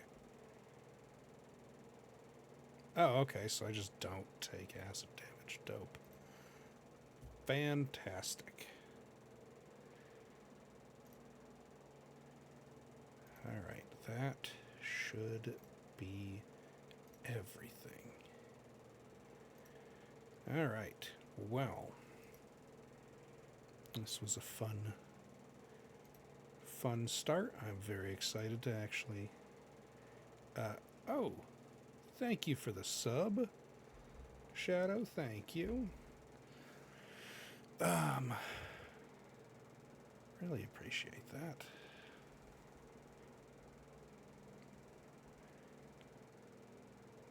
We're that much closer to my goal that I forgot I even set for myself. Hell yeah. Anyways, thank y'all for joining us. Right, 2-hour session. You know, I've literally never once tried to put any kind of time frame on a D&D session because I know it's not going to work.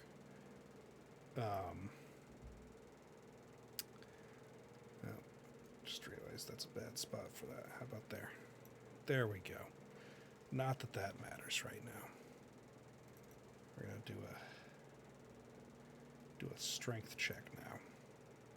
Fucking hell, of course, now that it doesn't matter. All right. Anyways, as always, friends, thank you for watching. Thank you for keeping us company. I'm looking forward to 2 weeks from now when we get back into this. I should be back tomorrow night. Originally, I wasn't going to be streaming, but my plans have changed, so you have a great night as well, Shadow. But yeah, so I will be back tomorrow night.